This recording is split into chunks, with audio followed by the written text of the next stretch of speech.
அனைவருக்கும் வணக்கம். நான் ஹரி பேசுகிறேன், டிஃபைன் பீப்புள்ஸ் ரைட்ஸ் குரூப்போட ஃபவுண்டர்.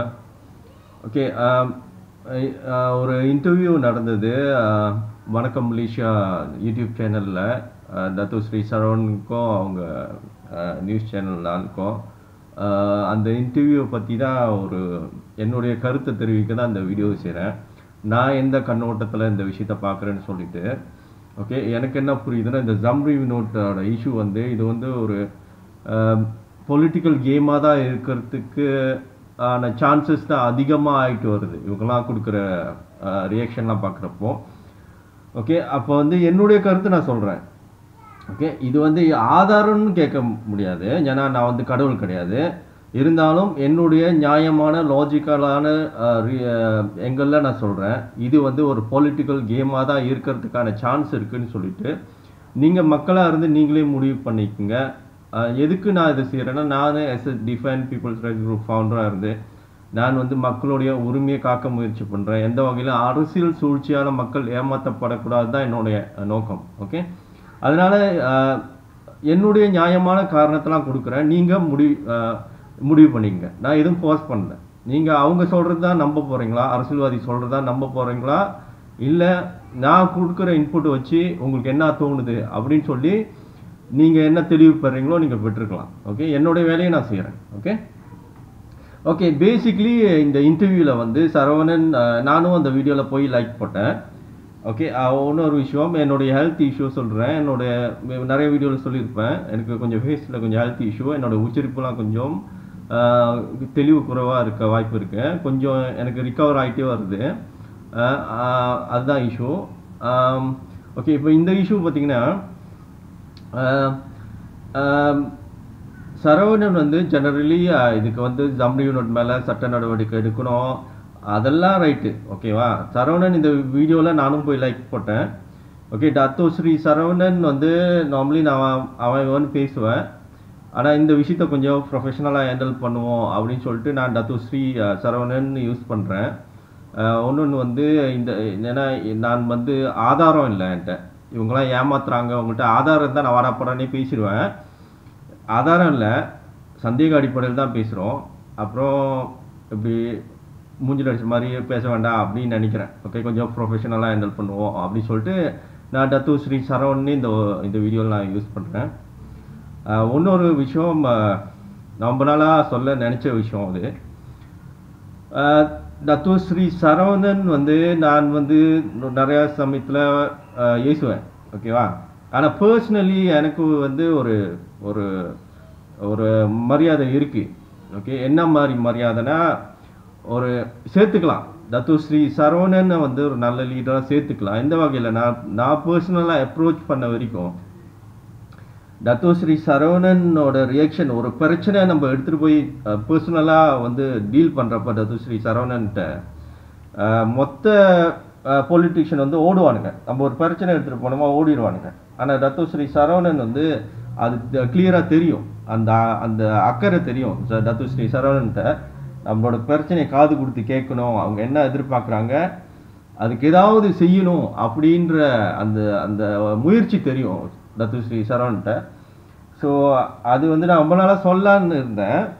ஏன்னா நான் டத்து ஸ்ரீ சரவணன் அப்படி ஏசக்கலாம். ஏன்னா எனக்கு இந்த எம்ஐசி மேலே உள்ள கடுப்பு, இந்த அரசியல்வாதிங்க அடிக்கடி மக்களுக்கு செய்கிற துரோகத்தில் கடுப்பில் தான் நான் எல்லாத்தையும் போட்டு அடிக்கிறது.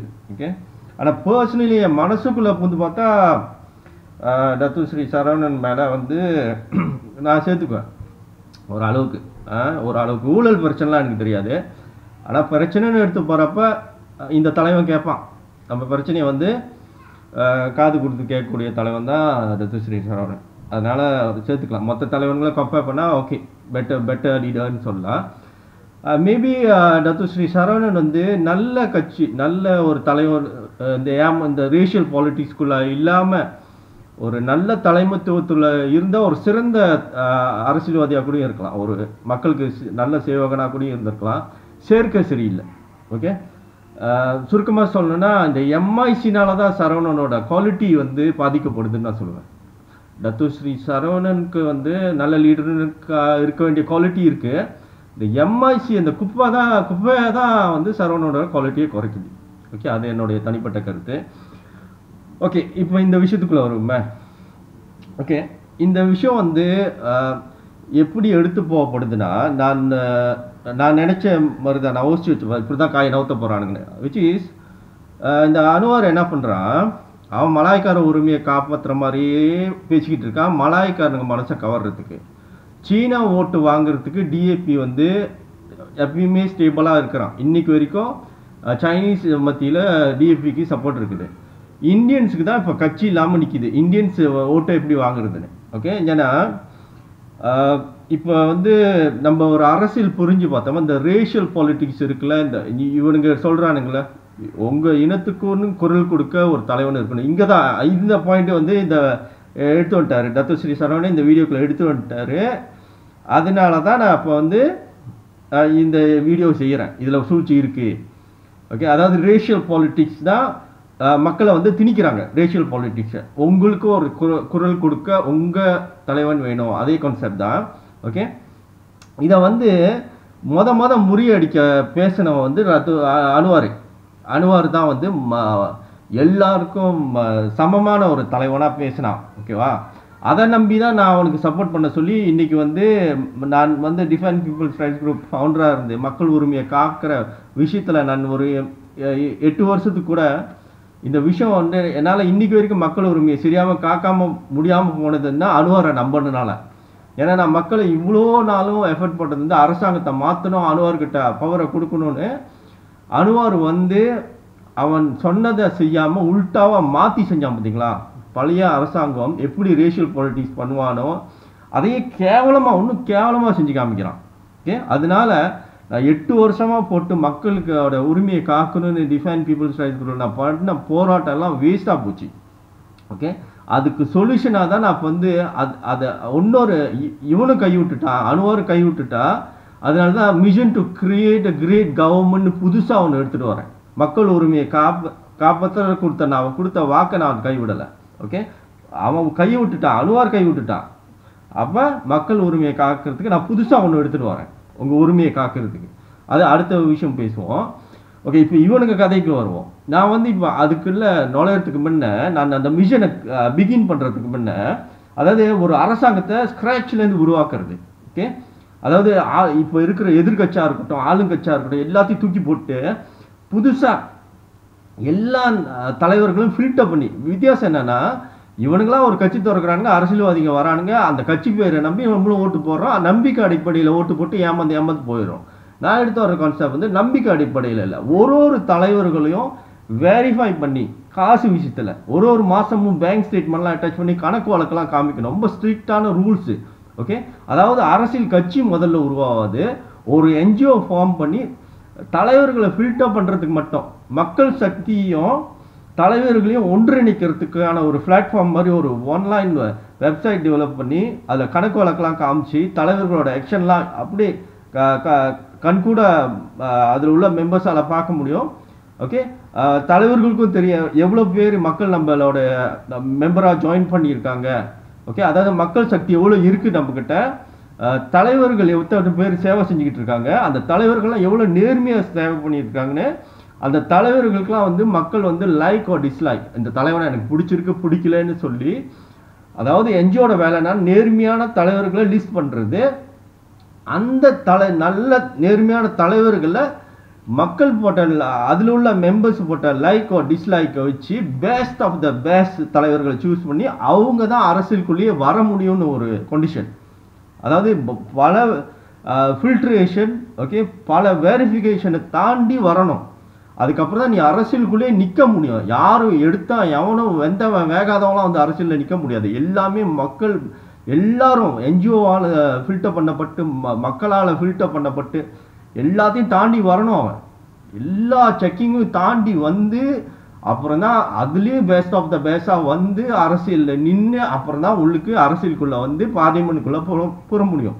அவ்வளோ ஸ்ட்ரிக்டான ரூல்ஸோட, ஓகே, அவ்வளோ வெரிஃபிகேஷனோட செய்கிறது தான் mission to create a great government. இவனுங்க மாதிரி சும்மா வாயிலேயே வடை சுட்டுக்கிட்டு நம்பிக்கை அடிப்படையில் போகிறது இல்லை, கிடையாது. ஓகே ஓகே இதில் ஃபண்டமெண்டல் ஐடியா எங்கே ராங் ஆகுதுன்னா இவனுக்கு எடுத்து வர ரேஷியல் பாலிட்டிக்ஸ். இப்போ அனுவார் என்ன பண்ணிட்டான், அந்த ரேஷியல் பாலிட்டிக்ஸில் ஜம்ப் பண்ணிட்டான். ஏன்னா அவனால் ரிஃபார்ம் செய்ய முடியல. அதனால அவன் எந்த பேரும் எடுக்க முடியாத இந்த பழைய ரேஷியல் பாலிட்டிக்ஸ் பண்ணுறதுக்கு ஆரம்பிச்சிட்டான் அனுவார். மேக்சிமம் பண்ணுறான். மேக்சிமம் மலாய்க்கார உரிமையே தான் பேசிக்கிட்டு இருக்கான். அவன் உட்காந்து லூசு மாதிரி தண்ணி போட்ட மாதிரி அதையே தான் பேசிக்கிட்டு கிடக்கிறான். அப்படியே வளர்கிட்டே கிடக்கிறான். அதை சொல்லிக்கிட்டு இந்த சைட்டே எட்டி பார்க்க மாட்டான். இந்தியன்ஸ்க்கு சைனீஸ்க்கு நடக்கிற பிரச்சனை அவர் இல்லாத மாதிரி கேரா. அவர் நம்மளுக்கு இல்லலா, ஏன்னா அவர் மலாய்க்கார தலைவர், அவர் மலாய்க்காரர்களை பார்த்துக்குவார். ஏன்னா அதுதான் அவங்களோட மெத்தட்டு. அதாவது மலாய்க்கார தலைவர் மலாய்க்காரங்களுக்கு, இந்தியன் தலைவர் இந்தியனுக்கு, சைனீஸ் தலைவர் சைனீஸ்க்கு. அதுதான் ரேஷியல் பாலிட்டிக்ஸ். அதை செஞ்சுக்கிட்டு கிடக்குறானுங்க. ஓகே, அப்போ அனுவார் வந்து உருட்டுன்னு உருட்டுறான். ஆனால் மலாய்க்காரங்க நம்ப மாட்டுறானுங்க. ஓகே, அவனோட நார பிளான் நாசமாக தான் போகுதுன்னு எனக்கு தெரியும். ஓகே, மலாய்க்காரனுங்க தெளிவாக இருக்கிறானுங்க. அனுவார் வந்து நடிக்கிறான். ஓகே, அன்னைக்கு சொன்னார் எல்லாரும் நம்ம பிள்ளைங்கன்னு, எல்லா இனமும் என்னோட பிள்ளைங்களாம் கதை ஓட்டிக்கிட்டு இருந்தாலும் மலாய்க்காரனுக்கு பார்த்துக்கிட்டு தானே இருந்தானுங்க. இன்னைக்கு போய் வடை சொல்கிறானே, மலாய்க்காரன் உரிமை அவன் தூக்கி நிறுத்துறேன். இவ்வளோ நாள் பிஎன் தூக்கி நிறுத்திருந்தேன்னா, பிஎன் தூக்கி நிறுத்திருந்தேன்னா நான் நிறுத்துறேன்டா அவங்க உரிமைன்னு காட்டுறான். அவனுங்க ஏமாறதுக்கு தயாராக இல்லை. உன்னை பற்றி எனக்கு தெரியுண்டி அப்படின்னு சொல்லிட்டு அவனுங்க அனுவார லாயனே பண்ண மாட்டாங்க. அது நாசமாக தான் போகுது அவனோட பிளான் அந்த சைட்டில். ஓகே, இதுக்கடையில் இவனுங்க வந்து டிஏபி வந்து எப்பயுமே ஃப்ரம் த பிகினிங் சைனீஸோட சப்போர்ட் அவனுக்கு ஸ்டேபிளாக இருக்குது. அவனுக்கு பிரச்சனை இல்லை. அதனால் அவனுக்கு ரேஷியல் பாலிட்டிக்ஸ் டிஏபி சைடில் லைன் கிளியர். ஆனால் இப்போ கேள்வி என்னன்னா, இந்தியன்ஸை என்ன பண்ணுறது, அதுதான் அவங்களோட கேள்வி. ஓகே, இதில் என்ன கிளியர் பிக்சர் தெரியுதுன்னா, வேதமூர்த்தி சைடில் இந்தியன்ஸுக்கு ஒரு கட்சி வச்சு அவர் ஓட்டிக்கிட்டு இருக்காரு. வேதமூர்த்தியோட ஸ்டைல் என்னன்னா, இந்தியன்ஸுக்கு பொருளாதார ரீதியாக வந்து பலதை செஞ்சு விட்டுருவேன். நான் எங்கள் கட்சிக்கு ஓட்டு போட்டால் பொருளாதாரத்தில் இதை முன்னேற்றம் எடுத்து வந்துடுவோம். டெக்னாலஜியில் பூந்து புது டெக்னாலஜியை பயன்படுத்தி பிள்ளைங்களுக்கெல்லாம் புது டெக்னாலஜி வழியாக அப்படியே லைஃப்பை மாற்றி விட்டுற மாதிரி அவர் ஒரு மாய கதையை பேசிகிட்டு இருப்பார். ஓகே, அது வந்து அவரோட செல்லிங் பாயிண்ட். ஓகே, வேதமூர்த்தியோட. ஓகே, அவர் வந்து அதில் மக்கள் வந்து ட்ராப் ஆகிட்டாங்கன்னா, இந்த மனுஷன் வந்து நம்ம பொருளாதாரத்தையே வளர்த்துறோன்றாரு, நம்மளை வந்து ஒரு டெக்னாலஜி புது டெக்னாலஜியோடு சேர்த்து நம்மளை அப்படியே நம்ம லைஃப்பை மூவ் பண்ணி எடுத்து போயிடுவார் போல் இந்த மனுஷன். அதில் நீங்கள் வாங்கிட்டீங்கன்னா நீங்கள் வந்து வேதமூர்த்தி கிட்ட போயிடுவீங்க. ஓகே, எம்ஐசியோட ஸ்டைல் என்னென்னா, இந்தியன்ஸ்க்கு என்னது பிரச்சனை நாங்கள் தான் வந்து காப்பாற்ற முடியும். நீங்களே பாருங்கள், உங்களுக்கு இவ்வளோ பிரச்சனை வருது. ஓகே, அதாவது இல்லாத ஒரு பிரச்சனை இவனுங்களே பண்ணி விட்டுறாங்க. அந்த பிரச்சனை இல்லை, ஜம்ரியூனோட் பிரச்சனை இல்லை, அதை இவனுங்களா உருவாக்குறானுங்கன்னு நான் சந்தேகப்படுறேன். ஒத்துக்க மாட்டானுங்க. நானும் சொல்லி போட்டேன்னா கேஸ் போட்டுருவானுங்க, அவர் இடாச்சும் எங்களை தூட பண்ணுறான்னு. அப்போ என்னோட சேஃப்டிக்கு வந்து சந்தேகப்படுறேன். ஓகே, நடந்த சம்பவம் ஜம்ரியூனோட் திடீர்னு முளைச்சிட்டான். திடீர்னு வந்து நம்மளோட மதத்தை துப்புன்னு ஆரம்பிச்சிட்டான். திடீர்னு அவனுக்கு பைத்தியம் பிடிச்சிருச்சுலா கேரா. ஓகே, அவனுக்கு வெறி பிடிச்சிருச்சு. ஓகே, அப்படின்னு சொல்கிறானுங்க. அந்த ஜம்ரியூனோட்டை யாராலையும் கட்டுப்படுத்த முடியல. பிடிஆர்எம்னாலையும் ஒன்றும் செய்ய முடியலையா, யாராலையும் அவனை ஒன்றும் நிறுத்த முடியலையா. அப்போ ஆட்டுக்கு அடிச்சு நொறுக்குறானா. அப்போ தான் எம்ஐசி போய் கதறாங்களாம், அவனை பிடிங்கயா, அந்த லூசு கம்யூனிட்டியை பிடிங்கயான்னு இவங்க கதறாங்களாம். அப்போ தான் போய் என்னமோ நடக்கும் போது போல பிடிச்சிருவானுங்கன்னு நினைக்கிறேன். அது பிடிச்சப்போ அதாவது அவனை ரெண்டு கட்டி வெளியாக்கியிருப்பானுங்க. இப்போ என்ன மாதிரி ஆக்டிவிஸ்ட் வந்து போலீஸை சவுண்ட் பண்ணதுனால கோரிங் பண்ணாதீங்க, அவன் பண்ண தப்பு வந்து அரெஸ்ட் பண்ணி ஜெயிலில் குறைஞ்சது 2 வருஷம் போடுற ஜெயிலில் போடுற செக்ஷன்னு தெளிவான விளக்கத்தெல்லாம் கொடுத்து ப்ரெஷர் கொடுக்கறதுனால மேபி அப்படியும் போக வாய்ப்பு இருக்குது. அது வந்து என்னுடைய எஃபெக்ட். ஓகே, இவனுங்களோட எஃபெக்ட் கிடையாது. இவனுங்க லூசு மாதிரி சொஸ்மாவில் பிடிச்சி போட சொன்னானுங்க. டேய் சொஸ்மா எங்கே இருக்குது, அவன் செஞ்ச தப்பு எங்கே இருக்குடா, சட்டம் புரிஞ்சு பேசுகிறீங்களா என்னடா. சாரி வாடா போடான்னு வேறு சொல்லிட்டேன், பழக்கத்தை வச்சுனேன். ஓகே ஓகே, இப்போ இவங்க வந்து இந்த கைங்க வந்து இப்போ நல்லா தான் போயிட்டு இருந்துச்சு கதை. ஆக்ஷன் எடுக்கணும், அனுவார் வந்து ஏதாவது பண்ணணும், போலீஸை பிடிக்க சொல்லணும், அதெல்லாம் ரைட்டு. அது என்னது பார்த்தீங்களா, நாங்கள் தான் வந்து காப்பாற்றணும், நாங்கள் தான் வந்து இந்தியருக்கு நிற்கணும், இந்தியர்களுக்குன்னு ஒரு குரல் கொடுக்க ஆள் வேணும். அதுதான் ரேஷியல் பாலிட்டிக்ஸ். அதுதான் உங்களோட ஹோல் கேமாக இருக்கணும். ஓகே, அதில் தான் லாஜிக் இருக்குது. அதாவது அவனை அதாவது சந்தேக அடிப்படையிலேயே சொல்கிறேன், ஆதாரம் சொன்னால் அப்புறம் எங்கள் மேலே தான் கேஸ் போட்டுருவீங்களா? ஓகே, அவனை நீங்களே தூண்டி விட்டுருக்கலாம், அவன் வந்து இதை செய்யலாம். அவனை வந்து ஆக்ஷன் எடுக்காமல் வெயிட் பண்ணுறப்ப மக்கள் கதறுவாங்க. அதான் கதறினாங்களே எல்லாரும், ஆக்ஷன் எடுங்கடான்னு. நீங்கள் இந்த சைட்லேருந்து குரல் கொடுக்குற மாதிரி ஆக்ஷன் எடுங்க எடுங்க எடுங்கன்னு சொல்லி ஆக்ஷன் எடுத்துட்டா என்ன சொல்லுவீங்க?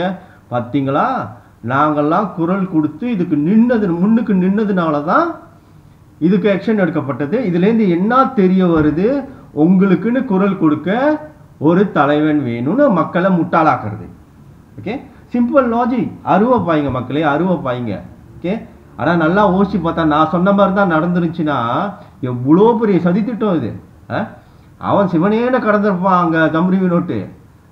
நாடு அமைதியாகவே இருந்திருக்கும். கொளுத்தி போட்டானுங்களா? அப்போ கொளுத்தி போட்டு பேர் எடுக்கிறானுங்கன்னா எவ்வளோ பெரிய கட்டணுங்க. ஆனால் ஒத்துக்க மாட்டானுங்க, என்கிட்டயும் ஆதாரம் இருக்காது. இந்த மாதிரி நடந்திருந்தா என்ன ஆயிருக்கும்? ஓகே, இந்த ஆங்கிள் யோசிச்சு பாருங்க. ஒன்னொன்று, ரேஷியல் பாலிட்டிக்ஸ்னா என்னன்னு புரிஞ்சுங்க. ரேஷியல் பாலிட்டிக்ஸ்னா என்னன்னா divide and rule. Divide and ரூல்னா மக்களை பிரித்து ஆள்றது.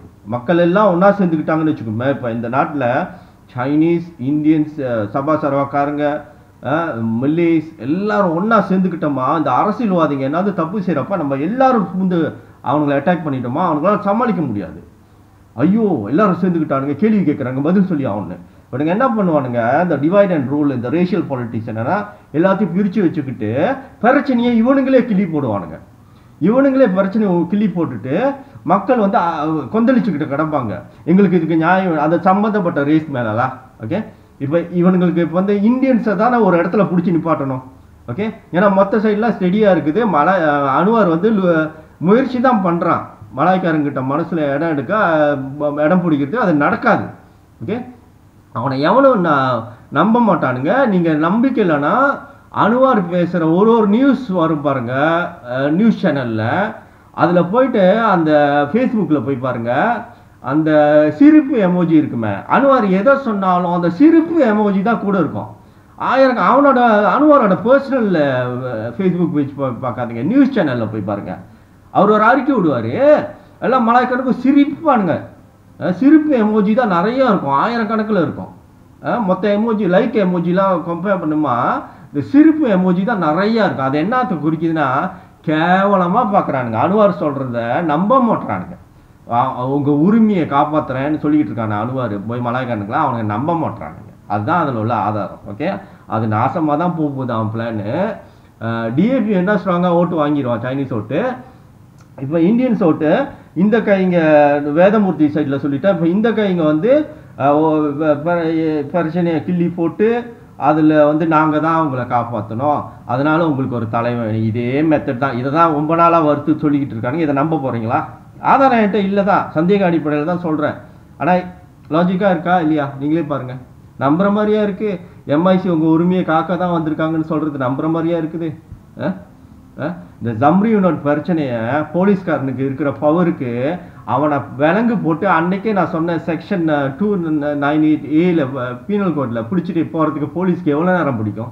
ஏன்னா இவ்வளோக்கு இழுப்பு உழப்புறீங்க. இதெல்லாம் பார்த்தா லாஜிக்காக யோசிச்சு பாருங்க. இப்படி நடக்குமா? நேச்சுரலி எப்படி நடக்கும்? ஒரு தனிப்பட்ட ஒரு நபர், ஜம்ரி யூனிட்ன்ற ஒரு இண்டிவிஜுவல், பெரிய டெரரிஸ்ட் குரூப்லாம் கிடையாது, அவனை ஏன் போலீஸால் பிடிக்க முடியல? அப்போ நீங்கள் அந்த இல்லாத ஒரு விஷயம் சப்ப மேட்ரு அதை இழுத்து போட்டு அது பெரிய சீரீஸு. அவன் என்னமோ என்ன அரக்கனா? ஜம்ரி யூனிட் என்ன அந்த பூமியை எரிச்சு விட்ருவானா? அவங்ககிட்ட நெருங்கினா போலீஸ் விலங்கு போட போனால் ஒரு சாமம் விட்டானா அந்த மலேசியாவை எரிஞ்சி கருங்கிருமா? என்னடா சீனு போடுறீங்க? ஏன் போலீஸ் பிடிக்கல? அதுலேயே சிம்பிள் லாஜிக், அதில் பொலிட்டிக்கல் இது இருக்குது. அப்போ யாரோ ஒருத்தவங்க போலீஸோட ஆக்ஷனை தடுக்கிறாங்க, அது அரசியல்வாதியாக தான் இருக்க முடியும். அப்போ அரசியல்வாதி ஏன் தடுக்கிறான்? ஓகே, அப்போ லாஜிக்கல் எங்கலில் பார்க்குறப்ப இவனுங்க இந்தியன்ஸ் தலைவன் வரணும், அவன் வந்து தான் குரல் கொடுத்தா மட்டும்தான் உண்டு ஒரு சொல்யூஷன் வருதுன்னு நம்மளை அந்த மாதிரி ஒரு சூழ்நிலையை ஏமாத்துறது தான் கிளியராக தெரியுது. சின்ன லாஜிக் சென்ஸ் வச்சாலே இது புரிஞ்சுக்கும். ஓகே, நான் சொல்கிற அளவுக்கு யோசிப்பீங்கன்னு நம்புகிறேன். மக்கள் இந்த அரசியல்வாதிகளை நம்பி ஏமாந்து போயிடாதீங்க. ஓகே, அடுத்தது வந்து இந்த உரிமை கட்சின்னு இந்த ப்ரொஃபஸர் ராமசாமி, டேவிட் மார்ஷல்லாம் சொல்லிட்டு அப்படி ஒரு கட்சி ஒன்று உருவாக்கியிருக்காங்க. ஓகே, ஓகே, இவனுக்கு வந்து ஹியூமன் ரைட்ஸ் வைக்கிறானுங்க. ஓகே, அவனுங்களுக்கு நான் ஒரு செக்மேட் வச்சுட்டேன், ஒரு செக் வச்சுட்டேன். ஓகே, செக்மேட்டாக ஆகுமா இல்லையான்னு தெரியல, அது ஒரு சந்தேக அடிப்படையில் தான் வச்சுருக்கிறேன். அந்த 1.5 மில்லியன் டொனேஷன் கலெக்ஷனு நான் நினைக்கிறேன் டேவிட் மார்ஷல்ட்டேருந்து அன்றைக்கி ஒரு கால் வந்திருக்குன்னு நினைக்கிறேன். ஏன்னா ஒருத்தர் வந்து ஒரு நம்பர் கொடுத்தாரு, டேவிட் மார்ஷல் ஏன்னா நம்பர் கேட்டிருந்தேன், நான் போஸ்ட் போட்டிருந்தேன். அந்த டேவிட் மார்ஷல் நம்பரு, சரவணன் அந்த அவங்க என்ஜிஓவில் உள்ள சரவணன் ஒரு நம்பரு, சதீஷோட நம்பர்லாம் நான் கேட்டிருந்தேன், ப்ரொஃபஸர் ராமசாமி நம்பர்லாம். ஒருத்தர் வந்து எனக்கு வாட்ஸ்அப் பண்ணார், டேவிட் மார்ஷல் நம்பரையும் சதீஷ் நம்பரையும். என்னோட வாய் கொஞ்சம் கோணையாக இருக்கனால அந்த டைமில் நான் கால் பண்ணல, ஒரு வாரத்துக்கு முன்னிலேருந்து. ஓகே, ஒரு நேற்று நினைக்கிறேன் சனிக்கிழமை ஒரு கால் வந்துருச்சு அவர் நம்பர்லேருந்து. நான் எடுக்கிற கட்டி வச்சுட்டாரு, நான் 2 அடிக்கிறேன், கிடைக்க மாட்டேங்குது, கால் போக மாட்டேங்குது. ஓகே, இன்றைக்கி சண்டே, இன்றைக்கும் நான் ட்ரை பண்ணேன், கால் வந்து ஆஃபீஸ் அவருக்கு தான் எடுப்பாங்கன்னு சொல்லிட்டு மொபைல்லேருந்து சொல்லுது. ஓகே, கஸ்டமர் சர்வீஸ் மாதிரி வாய்ஸ் நோட்டு வாய்ஸ் இது சொல்லுது. ஓகே, நான் முயற்சி பண்ணுறேண்ணே, அந்த பேங்க் ஸ்டேட்மெண்ட் எடுத்துகிட்டு வா, அவங்களோட 1.5 மில்லியன் கலெக்ஷனுக்கு சாஃப்ட் காப்பி கிடச்சிருச்சுன்னா பேங்க் ஸ்டேட்மெண்ட், அதை பார்த்து நான் ஒரு போய் நடந்திருக்கா இல்லையான்னு சொல்லிடுவோம், அவங்கள என்ன பண்ணுறதுன்னு முடிவு பண்ணிக்கலாம், அதை வச்சுக்க. ஸோ அவங்களுக்கு ஒரு செக் வச்சாச்சு, அவங்கள செக் பண்ணுறதுக்கு. ஓகே, அந்த கட்சியோட இது அப்படி இருக்குது, அவங்க பார்க்குறது ஹியூமன் ரைட்ஸ். ஓகே, ஸோ அப்புறம் வந்து ஜெனரலி இந்த பாரிசன் நேஷனலுக்குன்னு ஒரு கோட் இருக்குது, இந்த நஜீப் தான் நிறையா இந்தியர்களுக்கு வந்து சல்கை செஞ்சான்னு சொல்லிட்டு அந்த டேர்மு இந்த MIC ப்ளஸ் பாரிசன் நேஷனல். ஓகே, இந்த அடிப்படையில் இந்தியன்ஸ் ஓட்டை இழுக்கிறதுக்கும் முயற்சி பண்ணிக்கிட்டு இருக்கானுங்க. அந்த ஒரு பிக்சர் தெரியுது. ஓகே, யாரை பேஸ் பண்ணினா இந்த நஜீப்பை முன்னிறுத்தி, இந்த நஜீப் தான் வந்து இந்தியர்களுக்கு வந்து நிறைய செஞ்சவன் அப்படின்னு சொல்லிட்டு ஒரு மூடர் கும்பல் சுற்றிக்கிட்டு கிடக்குது. இந்தியன்ஸ் பீப்புளும் சேர்ந்து இந்த MIC அதை சொல்லுவான், நிறையா மங்கோ மண்டேன்களும் ஆயாம்போடவும் இதை சொல்லிக்கிட்டு திரிஞ்சிக்கிட்டு கிடக்குது. ஆனால் ஃபேக்டிவ்ஸ் நஜீப் வந்து ஊழல் பண்ணி இந்த நாட்டையே நாசம் பண்ணவன். ஓகே, இவ்வளோ பெரிய முட்டாள்தனத்தை நான் என்ன சொல்கிறேன்னு எனக்கு தெரியல. மடையனாக இருக்கலாம், ஆனால் மாங்காய் மடையனுங்களாக இருக்கானுங்க. என்ன தான் பண்ணுறதுன்னு சொல்லுங்கள். என்னலா அது 30 மில்லியன் மக்களில் உன்னால் நல்ல தலைவர்களை சூஸ் பண்ண, நான் இவ்வளோ சீரியஸாக போயிட்டுருக்கேன் பாருங்க. மிஷன் டு கிரியேட் கிரேட் கவர்மெண்ட்னா அத்தனை விதமான வேரிஃபிகேஷன். ஒரு தலைவன்னா மக்கள் சேவையை மகேசன் சேவையாக எடுத்து செய்யணும். ஓகே, அதில் ஒரு துடி ஒரு கடுகளவுக்கு கூடிய ஏமாத்து குணம் இருக்கக்கூடாது. அப்படி இருக்கப்ப அவனை அப்படி ஒரு தலைவனை மக்களுக்கே இந்த இவ்வளோ இத்தனை மில்லியன் இத்தனை கோடான கோடி மக்களுக்கு வந்து தலைவன் வேணும்னா என்ன மாதிரியான ஃபில்ட்ரேஷனை தாண்டி சூஸ் பண்ணணும். அதுக்கு தான் நான் சிஸ்டம் உருவாக்குறேன். இது வரைக்கும் இல்லை, நான் உருவாக்குறேன். ஓகேவா, நான் உருவாக்குற சிஸ்டம் நீ தாண்டி போ, அப்போ தெரியும். அப்போ நீங்கள் பார்ப்பீங்க நல்ல தலைவனுங்க இருக்கானுங்க, இந்த நாட்டில் நல்ல தலைவனுங்க இருக்கானுங்க. இந்த ஏமாத்துக்கார தலைவனுங்க உள்ளுக்கு வராம முடியாமல் இந்த ஹோல் சிஸ்டமும் நசுக்குது. நல்லவன் மக்களை காப்பாற்ற முடியாத ஒரு சூழ்நிலையில் நிற்கிது. அதை உடைக்கிறதுக்கு தான் நான் சிஸ்டம் செய்ய போகிறேன் இப்போ. ஓகேவா, அதாவது மக்களுக்கே பிக்சர் கிளியராக தெரியும். ஏன் இதுக்குள்ளே வர மாட்டான், ஏன் கணக்கு வழக்க காமிக்க மாட்டான், அப்போ ஏன் அவனை நம்பணும்னு அவன்கிட்ட சண்டையே போடாமையா நீங்களே தூக்கி போட்டுருவீங்க. அப்போ உண்மையாக சேவை செய்கிற மக்கள் தலைவர்களுக்கு வந்து நுழைஞ்சி அவங்களோட நேர்மையும் அவங்களோட சின்சியாரிட்டி, நான் உண்மையாக தான் அவங்களுக்கு சேவை செய்ய வந்தேன், நீங்கள் என்னை நம்பலை அப்படின்னு சொல்லி அவங்களுக்கு ஒரு பிளாட்ஃபார்ம் இருக்கும். அந்த மாதிரி புத்திசாலித்தனமான ஒரு விஷயத்தை தான் நான் உருவாக்குறேன். இவனுங்களோட ஆட்டம்லாம் நிற்க போகுது. இவனுங்களோட பொய் ஆட்டம் இருக்குது. இந்த நம்பிக்கை அடிப்படையில் உங்களை இப்படியே மாய கதையிலேயே ஓட்டிக்கிட்டு இருக்கானுங்களே, இந்த ஹோல் ட்ராமாவே நிற்கிறதுக்கு நான் ஒன்று செஞ்சு கொடுக்குறேன் அவங்களுக்கு. ஓகேவா, ரொம்ப தூரத்தில் இல்லை இந்த சொல்யூஷன். நான் இப்போ வந்து இதை மேக் யூஸ் பண்ணிக்கிறேன். இவனுக்கு ஆடுற ட்ராமா வச்சு உங்களுக்கு தெளிவை கொடுக்க பார்க்குறேன்.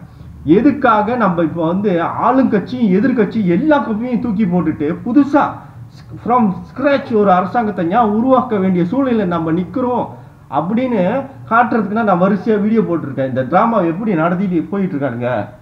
தம்ரி வினோட் கதை, அந்த உரிமை கட்சி பார்த்தீங்கன்னா அவ்வளோ சீன் போட்டுக்கிட்டு இருந்தான். நான் ஜெயிலில் இருக்கேன் அப்போ அந்த டைமில் அவங்க வெளியில் நிறைய சீன் போட்டிருக்கானுங்க. வெளியே வந்து பார்க்குறேன், பெந்தோங் ஜெயிலில் இருந்து கடைசியாக வெளியே வந்தேனே, சஸ்மா விஷயத்தை வச்சு பெரிய டான்ஸு குத்தாட்டம் போட்டுக்கிட்டு இருக்கானுங்க உரிமை கட்சி.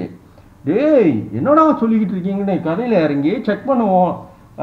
இந்த டொனேஷன் கலெக்ஷனை செக் பண்ணுவோம்னா இன்றைக்கி வரைக்கும் பதில் சரியாக காணோம். ஓகே, அதில் துரத்துறான் அவனுங்கள. ஓகே, அவனுக்கு ஒரு செக் வச்சாச்சு.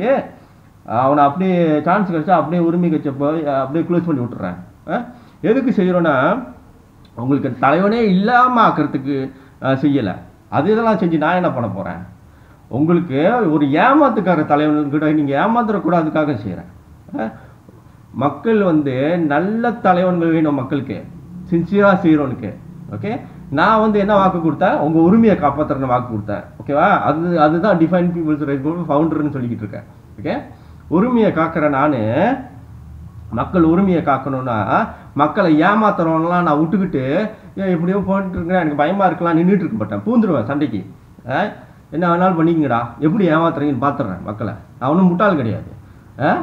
சட்டத்தில் எந்த ஆபத்து இல்லாமல் எல்லாமே மக்கள் ஆட்சி பாய்ச்சி நான் செய்கிறேன். எந்த சண்டை சச்சரவும் இல்லாமல். நம்ம சொல்கிறீங்களே சமூகம் வாங்க முடியாதா? இந்த நாட்டில் மைனாரிட்டி தான், நம்ம மைனாரிட்டி தான், 7% குறைவாக தான் கணக்கு சொல்கிறானுங்க நம்மளை. இந்தியன்ஸ் கூடயும் நான் உருவாக்குற அந்த மிஷன் டு கிரியேட் கிரேட் கவர்மெண்ட்டில் இந்தியன்ஸ் கூடயும் பிரைம் மினிஸ்டர் ஆகலாம். எந்த சண்டை போடுறதுனால இந்த மக்கள் ஆட்சியை பார்த்துச்சுட்டு அது நீங்களாக கிளப்பி விடுற புரளி நாடே கொந்தளிச்சு போயிடும். ஏன்னா நீங்கள் தாண்டா பண்ணுறீங்க அந்த பிரச்சனையை, நீங்கள் தான் தூண்டி விடுறீங்க. ஒருத்தனை இல்லாத ஒருத்தனை தூண்டி விட்டு அவன் கத்திக்கிட்டு கிடக்கிறான். பைத்தியம் பிடிச்ச சூனிய பொம்மை மாதிரி கத்திக்கிட்டு கிடக்கிறான். ஓகேவா?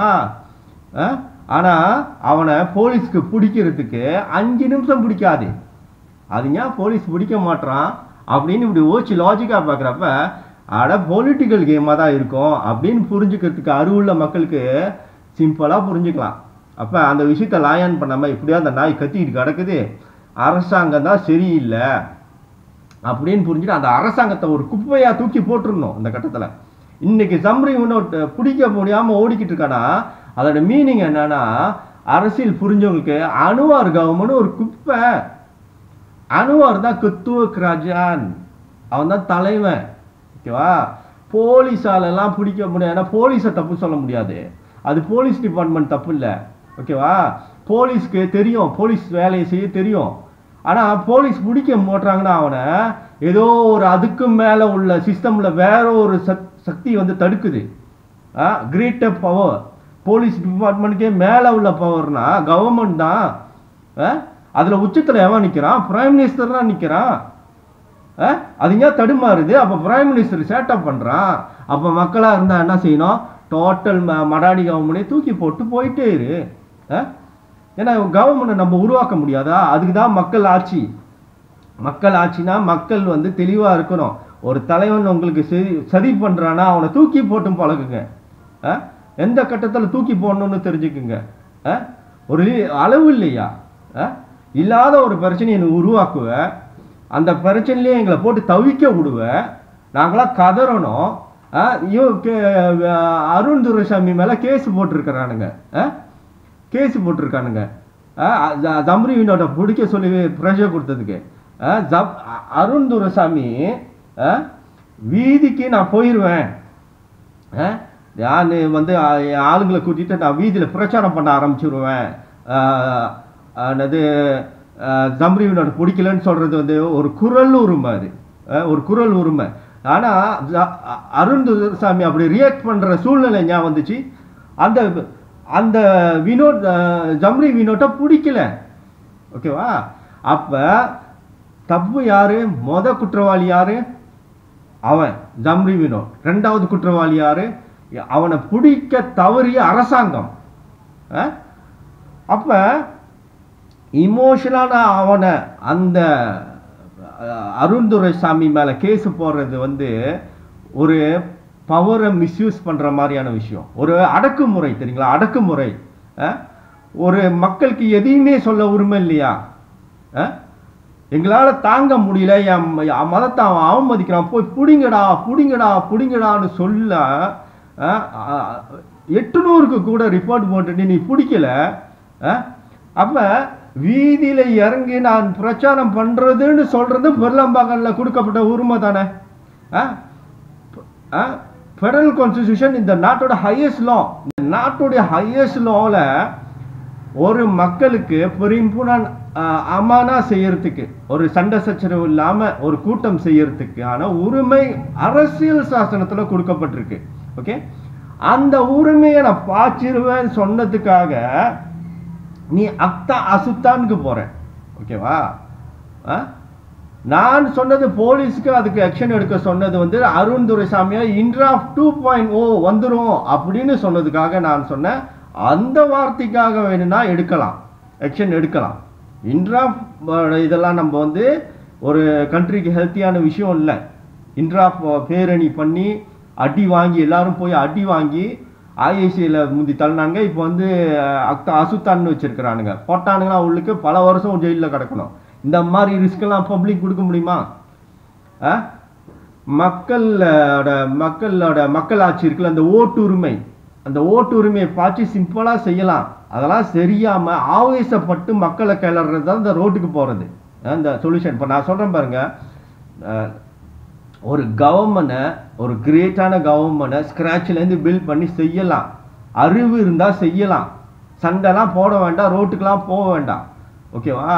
வன்முறையை கையில் எடுக்க வேண்டாம். எல்லாமே மக்கள் ஆட்சி பற்றி சட்டப்படியே செஞ்சிடலாம்.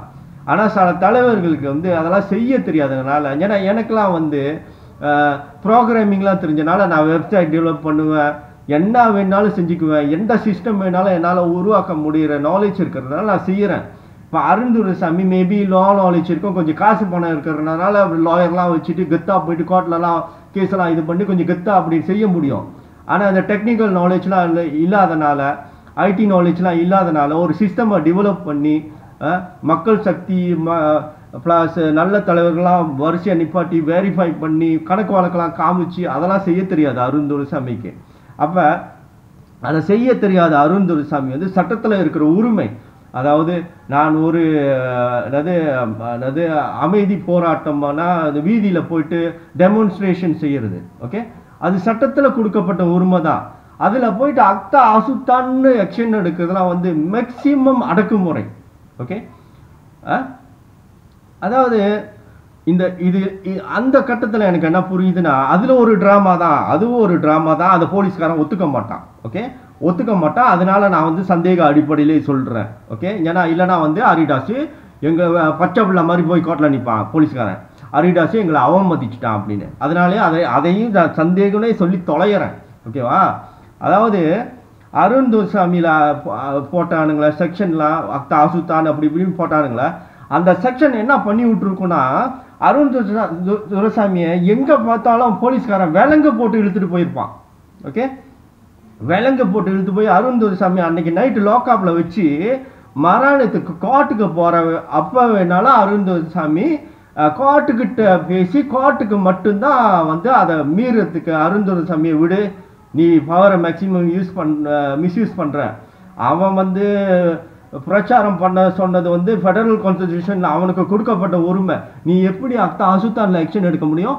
ஒன்னொன்று வந்து தம்ரி வினோட் பிடிக்கலனா தான் அவன் வீதிக்கு போகிறேன்னு சொன்னான். வீதிக்கு சும்மா போயிட்டு கச்சாப் பண்ண போல, நீங்க ஏன் தம்ரி வினோட்டை பிடிக்கல அப்படின்னு போலீஸ் மேலே தான் தவறு வரும். ஓகே, கோர்ட்டில் வேணால் பேசலாம். ஆனால் இவனுக்கு தான் அதை பவரை மிஸ்யூஸ் பண்ணிட்டானுங்களே, அந்த செக்ஷனை ஐபி ஓப்பன் பண்ணிட்டானுங்களே. அருண் துரைசாமி, நான் புக்கிட் அம்மானுக்கு போனேன், போயிட்டு நான் வந்து போலீஸ்கிட்ட சொல்லிட்டேன், இந்த மாதிரி நான் வந்து எதாக இருந்தாலும் கோர்ட்டுக்கிட்ட பேசினேன். அப்படி வேலை செய்யாது சட்டம். இது வந்து பூடி பிச்சாரெல்லாம் கிடையாது. பூடி பிச்சாரா வந்து அது கோசம் மக்காமா, போலீஸுக்கு அந்த பவர் இல்லை. இது எந்த சட்டத்துக்கு கீழே வேலை செய்யும்னா, கிரிமினல் ப்ரொசீஜர் கோர்ட்னு சொல்லி ஒரு சட்ட புக்கு இருக்கு. ஓகேவா? இப்போ சட்டம்லாம் இருக்குல்ல, இந்த செக்ஷன்லாம் பேசணும்ல, இந்த கிரிமினல் கிரிமினல் கேசஸை எப்படி ஹேண்டில் பண்ணுறதுன்னு ஒரு ப்ரொசீஜர், கிரிமினல் ப்ரொசீஜர் கோட், சிபிசின்னு சொல்லுவாங்க.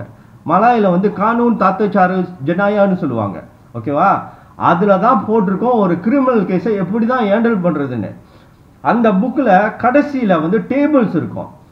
டேபிள்ஸில் என்ன போட்டிருக்குன்னா, எந்த கிரிமினல் செக்ஷனை பிடிக்கலாமா பிடிக்க முடியாதா, வாரன் இல்லாமல் போலீஸ் விலங்கு போட்டு இழுத்து போட முடியுமா, இல்லை வாரன் இருந்தால் மட்டும்தான் விலங்கு போட முடியுமா, வாரன் இல்லாமல் பிடிக்க முடியாதுன்னா போலீஸ் கூப்பிட்டு ஸ்டேட்மெண்ட் தான் எடுக்க முடியும், பிடிக்க முடியாது, விலங்கு போட முடியாது, லாக்அப்பில் அடைக்க முடியாது.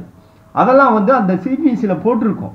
ஓகே, நான் சொல்கிறேன்னு இந்த ஜம்ரி யூனிட்ல இந்த செக்ஷன் எடுத்தால் இப்படி நடந்திருக்கும், இந்த செக்ஷன் எடுத்தால் இப்படி நடக்கணும். எதை பேஸ் பண்ணி சொல்கிறேன்னா சிபிசியை பேஸ் பண்ணி சொல்கிறேன். ஓகே, இது லாயர்ஸுக்கு தெரியும். ஏன் லாயர்ஸ் வந்து பேச மாட்டாங்கன்னா இதெல்லாம் வெளியில் அவங்களோட தொழில் பாதிக்கும். என்ன மாதிரி நான் வந்து ஹியூமன் ரைட் ஆக்டிவிஸ்ட், நான் வந்து இந்த லா வச்சு பிஸ்னஸ் பண்ணல. லாயர்ஸ் வந்து பிஸ்னஸ் பண்ணுறாங்க. ஓகேவா, அவங்களுக்கு வந்து அது தொழில், அவங்களோட வருமானம். அவங்க வந்து எல்லா உண்மையும் அவங்ககிட்ட சொல்லிட முடியாது. அவங்க சொன்னாங்கன்னா கோர்ட்டில் வந்து அவங்க கேஸ்லாம் தோக்கடிக்க ஆரம்பிச்சிருவாங்க. அப்போ அவங்க கிளையனை இழந்துருவாங்க. அவங்க எடுத்து போகிற கிளையன் கேஸ்லாம் வேணும்னுக்கு தோக்கடிப்பானுங்க, ஜஸ்டிஸ் கிடைக்காது. அப்போ இந்த லாயர்கிட்ட போனாலே என் கேஸ் தோத்துட்டு சொல்லிட்டு எந்த கிளையனும் அந்த லாயர்கிட்ட போக மாட்டாங்க. போகாதனால அவங்க நொடிச்சு போயிடுவாங்க அந்த லாயரு. அதனால வந்து லாயர்ஸ் வந்து வெளியில் உங்களுக்கு இந்த உண்மையெல்லாம் நான் சொல்கிற மாதிரி சொல்ல மாட்டாங்க. ஓகே, இதெல்லாம் சட்டம்ன்றது பொதுவான விஷயம், லாயருக்குன்னு மட்டும் இல்லை, எல்லா மக்களுக்கும் உள்ள விஷயம். ஓகேவா, அதுக்கும் நான் ஒரு முயற்சி எடுத்தேன். இந்த புக்ஸ், இந்த லா புக்ஸ் எல்லாம் வந்து இதில் இருந்துச்சு, புகான்கார வெப்சைட்டில், ஏஜி சேம்பர்ஸ் இருக்குல்ல, ஏஜிசி வெப்சைட்டில் இருந்துச்சு முந்தி, லா ஆஃப் மலேசியான்னு சொல்லிட்டு.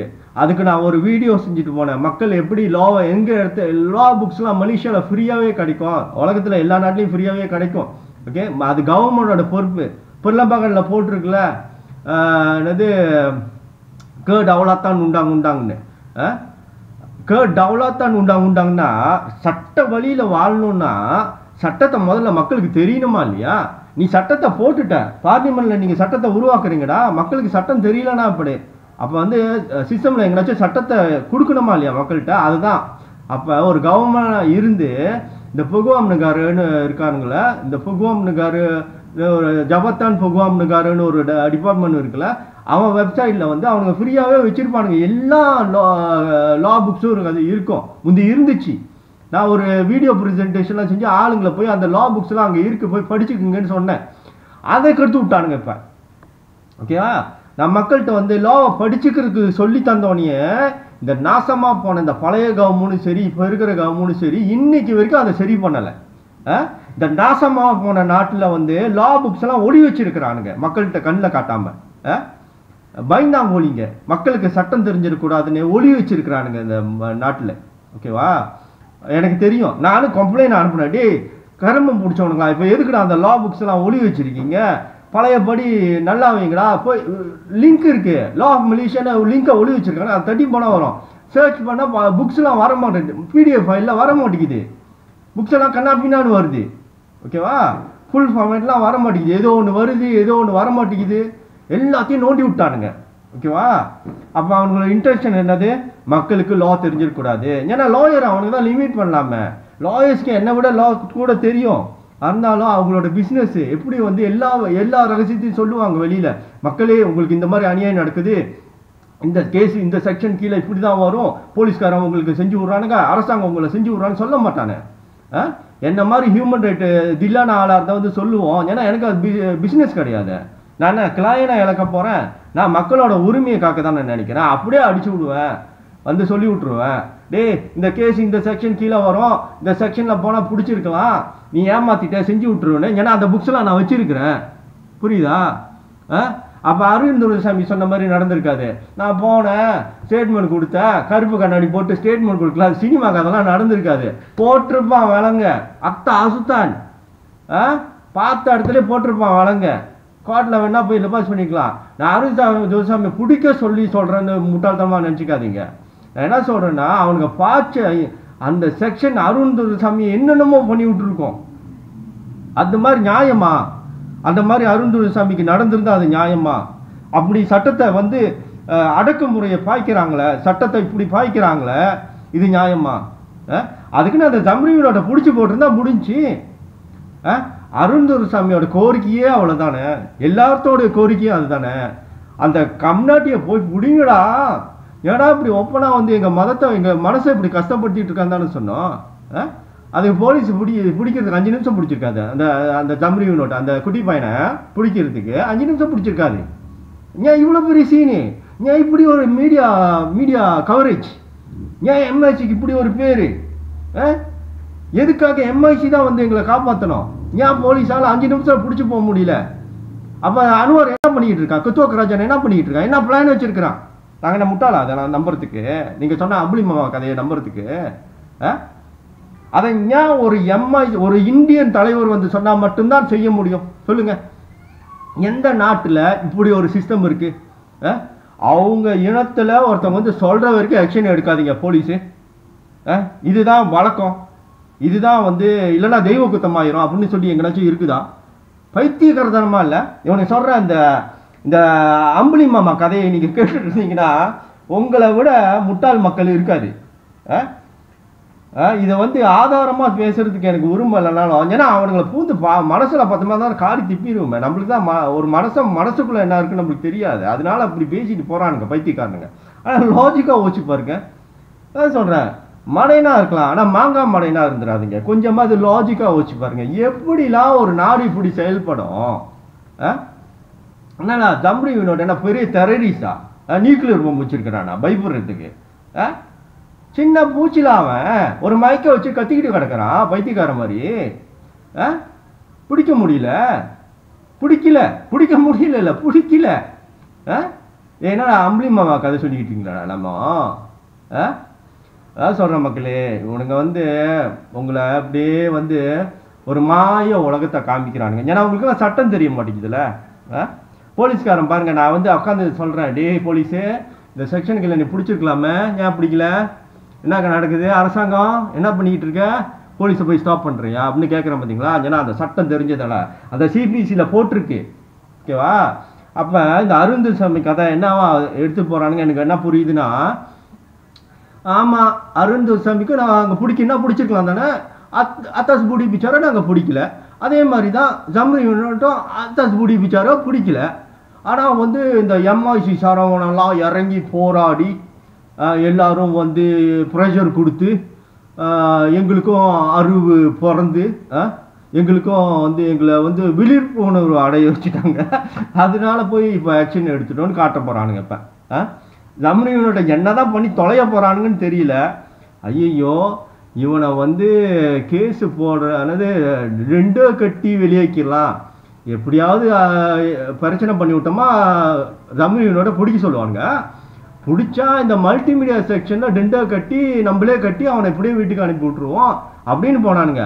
ஹரிதாஸ்னு ஒருத்தன் வந்து மாட்டி விட்டுட்டான். என்னட்ட மாட்டி விட்டான்? டேய், அவன் பண்ண குற்றம் பீனல் கோட்டு கீழே வரும், அது பிடிக்கக்கூடிய செக்ஷனு, அவன் 2 வருஷம் கண்டிப்பாக ஜெயிலுக்கு பண்ணி. இப்போ வந்து மண்டை வெடிக்குது, அவனுங்களுக்கு மண்டை வெடிக்குது. கிறுக்கணுங்க, டே ஜம்ரி யூனிட்டு ஹரிதாஸ் வந்து காட்டி கொடுத்துட்டான்டா, நாசமாக போனவன், பரவாயில்லடா நீ ஜெயிலுக்கே போயிடுறா, உனக்கு வேணா எக்ஸ்ட்ரா காசு கொடுக்க போகிறோண்டான்னு பேசுவானுங்களான்னு தெரியல. அந்த கருமை பிடிச்சவனுங்க உள்ளுக்கு நாரி போனவனுங்க என்னென்ன சதி வேலை பண்ணுறானுங்கன்னு தெரியாது. எப்படியோ அந்த நாய் ஜெயிலுக்கு போதா என்னன்னு தெரியாது. 2 கட்டி வந்துட்டானுங்கன்னா நல்லா செஞ்சு விட்டானுங்கன்னு தெரிஞ்சுங்க. இந்த மல்டிமீடியா செக்ஷன் கட்டியோ ஜம்ரி வினோட் ஃபைனை கட்டி வெளியே வந்துட்டானுங்க, மேக்சிமம் செஞ்சு விட்டானுங்கன்னு தெரிஞ்சுக்குங்க. ஜெயிலுக்கு போயிட்டானா ஜம்ரி வினோட்டு நல்லா புரிஞ்சுக்குங்க. ஹரிதாஸ்னு ஒருத்தன் சட்டத்தை வச்சு லாக் பண்ணிட்டான், எஸ்கேப் பண்ண முடியாமல் போயிட்டான். எம்ஐசி போராடுறதுனால போல. நல்லா என் வீடியோலாம் ஃபாலோ பண்ணி பாருங்க. யாரு சொன்னா முதல்ல ஜம்ரி வினோட் செஞ்ச குற்றம் வந்து ஜெயிலில் போடுற குற்றம்னு யாரு சொன்னா? எதை பேஸ் பண்ணி சொல்றேன்? அந்த சிபிசி சட்டம். அந்த சட்டத்தை ஃபாலோ பண்ணி தான் எல்லாமே நடக்கும். கோர்ட் வந்து பெயில் கொடுக்க முடியுமா முடியாதானே போட்டிருக்கோம் அதில். ஓகே, அந்த டேபிள் அந்த சிபிசியோட இதில் வந்து ப்ரொசீஜர்லாம் எழுதியிருக்கோம். ஒரு கிரிமினல் கேஸை எப்படி ஹேண்டில் பண்ணுறதுன்னு சொல்லிட்டு அதில் பின்னாடி கடைசியில் வந்து டேபிள்ஸ் இருக்கும். எந்தெந்த செக்ஷனை என்ன பண்ணணும், அந்த செக்ஷன் வாரண்ட் இல்லாமல் போலீஸ் பிடிக்க முடியுமா, வாரண்ட் இருந்தால் தான் பிடிக்க முடியுமா போட்டிருக்கோம். அதுக்கு பெயில் கிடைக்குமா பெயில் கிடைக்காதா அதெல்லாம் போட்டிருக்கோம். ஓகேவா? இந்த இந்த சட்ட புக்கில் வந்து இப்போ பீனல் கோட்னு வச்சுக்கோமே, பீனல் கோட்டில் வந்து தண்டனை போட்டிருக்கோம். இந்த குற்றம் எது குற்றம்? இப்போ நான் சொல்கிறேன்ல, இப்போ ஜம்ரி வினோட் செஞ்ச குற்றம் வந்து பீனல் கோட்டில் செக்ஷன் 298A நிற்கிது அப்படின்னு போய் பீனல் கோட் புக்கு பார்த்தோமா, சட்ட புக்கை பார்த்தோமா, அந்த அதில் எவ்வளோ தண்டனைன்னு போட்டிருக்கோம். ஓகே, அப்போ ஒரு சட்டத்தை எந்தெந்த புக்கில் போய் பார்க்கணுன்னு இருக்குது. ஓகேவா? பீனல் கோட்டில் பார்க்கணுமா, நிறைய விதமான கிரிமினல் லாஸ் புக்கு இருக்குது. ஓகேவா? இந்த மாதிரி பீனல் கோட்னா அது ஒரு விதமான குற்றச்செயலுக்கான உள்ள செக்ஷன், ஒரு 500க்கு கூட உள்ள செக்ஷன்ஸ் இருக்கும்.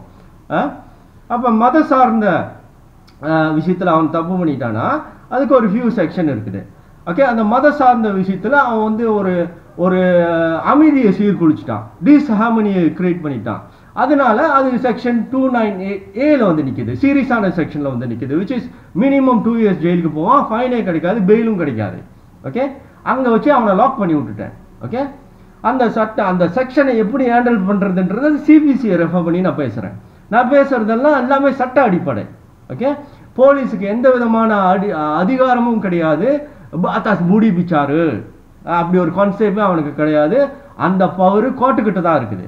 போலீஸோட வேலை கம்முன்னு சிபிசியை ஃபாலோ பண்ணிட்டு ஆக்ஷன் எடுக்கிறது தான். ஓகே, அப்போ அருண் துரைசாமி கிட்ட அவனுக்கு போட்டது சீனு. அருண் துரைசாமி கண்ணாடியை போட்டுக்கிட்டு நான் இப்படி போனேன், அவனுக்கிட்ட போயிட்டு நான் கோர்ட்டுக்கிட்ட பேசிட்டேன், நீ கோர்ட்டுக்கிட்ட பேசு, ஆனால் அவனை நான் விலங்க போடுவேன், லாக்அப்பில் அடைப்பேன், 24 மணி நேரம் அவனுக்கு டைம் இருக்குது. முதல் நாள் நான் அன்னைக்கு நைட்டு லாக்அப்பில் வச்சுருப்பான். அதுக்கெல்லாம் போலீஸ்க்கு உரிமை இருக்குது. அவனோட பவர் வரைக்கும் அவன் வேலை செஞ்சுருப்பான்ல. அருண் துரைசாமிக்கு எவ்வளோக்கு லாயர் நெட்வொர்க் இருக்கட்டும், பிரைம் மினிஸ்டராகவே இருக்கட்டும், போலீஸுக்குன்னு ஒரு பவர் இருக்குது, சட்டத்துக்குன்னு ஒரு பவர் இருக்குது. அவனை மிஸ்யூஸ், அந்த பவரை அவன் மிஸ்யூஸ் பண்ணுறான், அது வந்து செகண்டரி விஷயம். அது கோர்ட்டில் போயிட்ட பிறகு அருண் துரைசாமி போலீஸை சாமான் பண்ணலாம், அந்த கவர்மெண்ட்டை சாமான் பண்ணலாம், அது அடுத்த விஷயம். ஆனால் அந்த செக்ஷன் சிபிசியில் இப்படி தான் வேலை செய்யணும், இப்படி தான் வேலை செய்யும். குலுக்கி போட்டு பார்த்தோம், போலீஸ் ஒரு முடிவு எடுத்தோ செய்யறதுக்கு போலீஸ்க்கு அந்த அதிகாரம் கிடையாது. அதான் மூடி பிச்சாரம் அவன் செய்ய முடியாது. அது அவ்வளோ பவர் வந்து கோர்ட்டுக்கிட்ட தான் இருக்குது. கோர்ட்டு தான் முடிவு பண்ணோம்.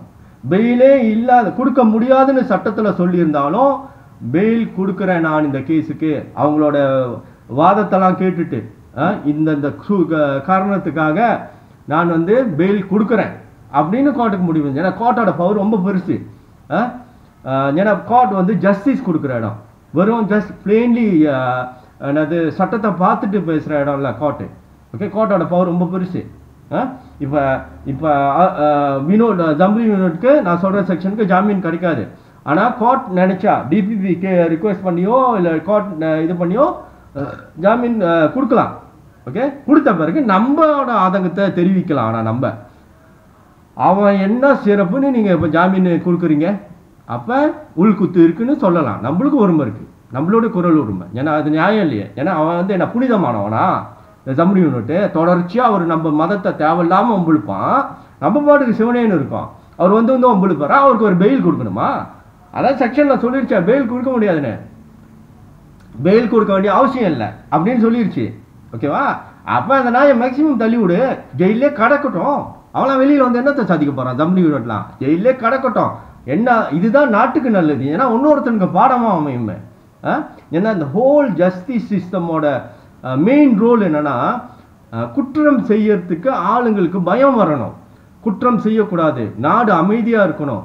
அப்போ ஒரு லெசன் போதிக்கணும். அதுதான் ஒருத்தவங்களை போயிட்டு தண்டிக்கணும், அவனை வந்து கஷ்டப்படுத்தணும், அது வந்து சட்டத்தோட நோக்கம் கிடையாது. ஒரு பாடம் கற்பிக்கணும், அதுதான் சட்டத்தோடைய முதல் கட்ட நோக்கம்.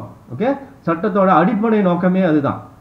ஓகே, அப்படி இருக்கப்ப இந்த ஜம்பி யூனிட் மாதிரி ஆளுங்களுக்கு வந்து பாடம் புகட்டுறோம்னா அவனுக்குலாம் இப்போ அதே சட்டமே சொல்லிடுச்சு பெயில் கொடுக்க நான். அப்புறம் எதுக்கு நம்ம பெயில் கொடுக்கணும்? தூக்கி போட அவனை. போலீஸ் அவனுக்கு விலங்கு போட்டிருக்கணும், லாக்அப்பில் அடைச்சிருக்கணும். இதுதான் நடந்திருக்கணும். சிபிசி இதை தான் சொல்லுது. ஓகே, இவனுக்கு எவனுமே இந்த நாட்டில் சட்டத்தை ஃபாலோ பண்ண மாட்டானுங்க. என்னமோ அவங்களோட இது சொந்த சென்ட்ரியன் பர்ஹாட் மாதிரி நடந்துக்கிட்டு இருக்குது எல்லாமே. இதை சொன்னா நான் அந்த உண்மையெல்லாம் சொன்னால் என் மேலே கடுப்பாயிருண்டு, அரிடாசி எல்லாத்தையும் மாட்டி விட்டுறான், இவனுக்கு இருக்கிற லா நாலேஜ் வச்சுட்டு நம்மளை எல்லாத்தையும் மாட்டி விட்டுறான் அப்படின்னு சொல்லிட்டு என் மேலே ஒரு பொய் கேஸ் போடுறது. என்னைய பிடிச்சி போய் என்னத்து ஒன்று சொல்லிவிட்டு அதுக்கும் ஒரு தண்டனை கொடுக்கறதுக்கு ஒரு ஜட்ஜி வச்சுருக்கிறானுங்க. நான் செய்யாத தப்புக்கெல்லாம் பிடிச்சி போட்டுட்டு இருக்கானுங்க. ஸோ இதுதான் இந்த நாட்டில் நடந்துட்டு இருக்குது. ஓகேவா? நான் பயப்பட போகிறது இல்லை. ஏன்னா என் மேலே ஒரு கடுகளவு கூடிய எனக்கு வந்து கட்ட எண்ணம் இல்லை. நான் இந்த நாட்டை காப்பாற்ற தான் பார்க்குறேன். எல்லாரும் பாருங்கள், மைக்ரோசாஃப்ட் சாட் ஜிபிடின்னு உருவாக்கினானா, ஒரு ஏஐ ஒரு பவர்ஃபுல் ஏஐயை உருவாக்கி செய்கிறானா, சைனா வந்து டீப் சீக்னு அதை விட குறைஞ்ச காஸ்டில் ஒரு ஏஐ உருவாக்கி போடுறான். சாட் ஜிபிடிக்கு ஈக்குவலாக அது வந்து ஃபங்க்ஷன் பண்ணுது. பாருங்க டெக்னாலஜியில் அவன் போட்டி போட்டுக்கிட்டு முன்னுக்கு அடிச்சுட்டு போயிட்டு இருக்கான், முன்னேறி போயிட்டு இருக்கானுங்க.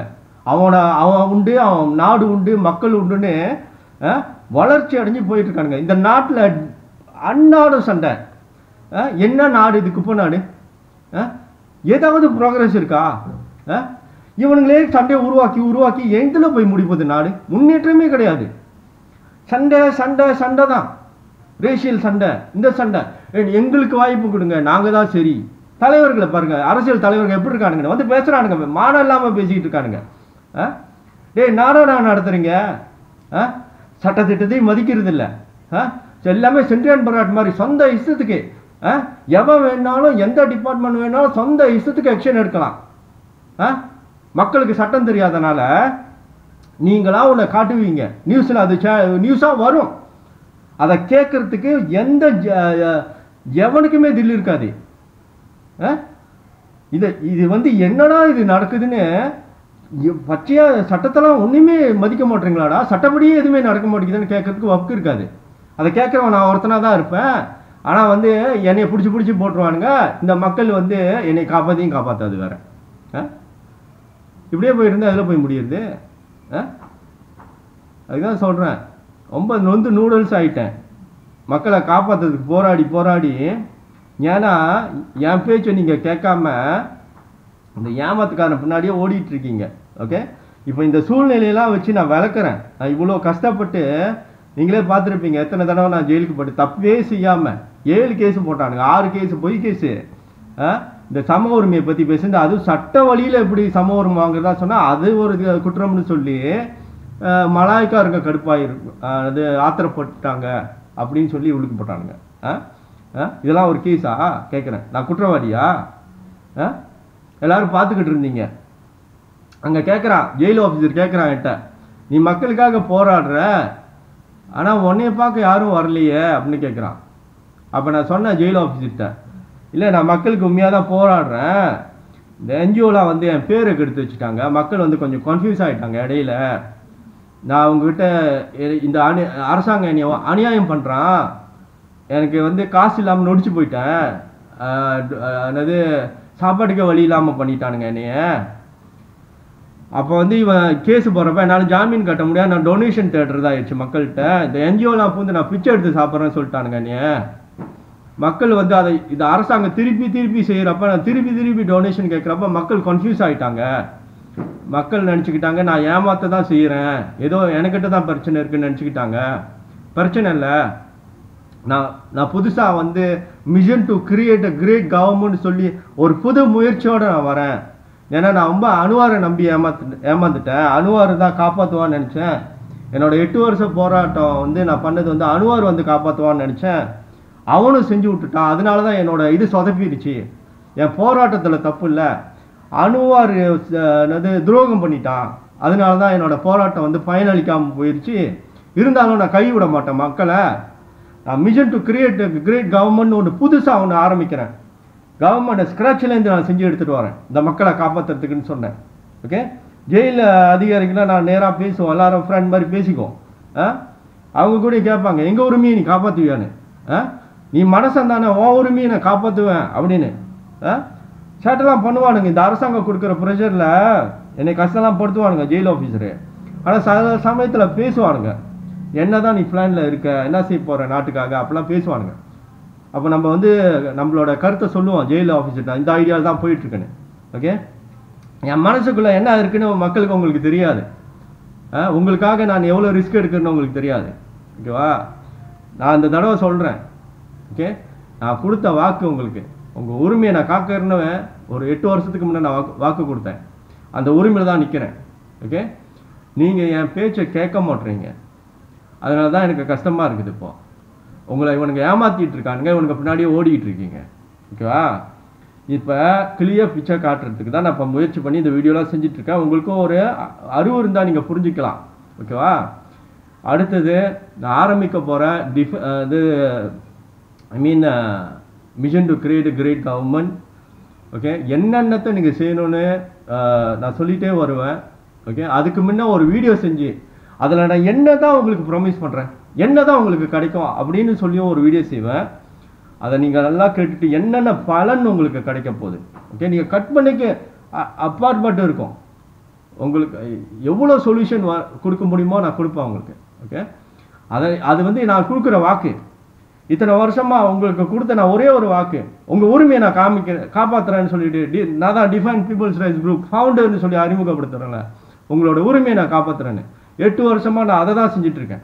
ஓகே, அதோட அதோட அதோட அடுத்த முயற்சி தான் அந்த mission to create a great government. ஓகேவா, அதுலேயும் நான் உங்களுக்கு வாக்கு கொடுப்பேன். ஒரு கிரேட் கவர்மெண்ட்னா நான் என்ன தான் உங்கள்கிட்ட கொடுக்க நினைக்கிறேன்.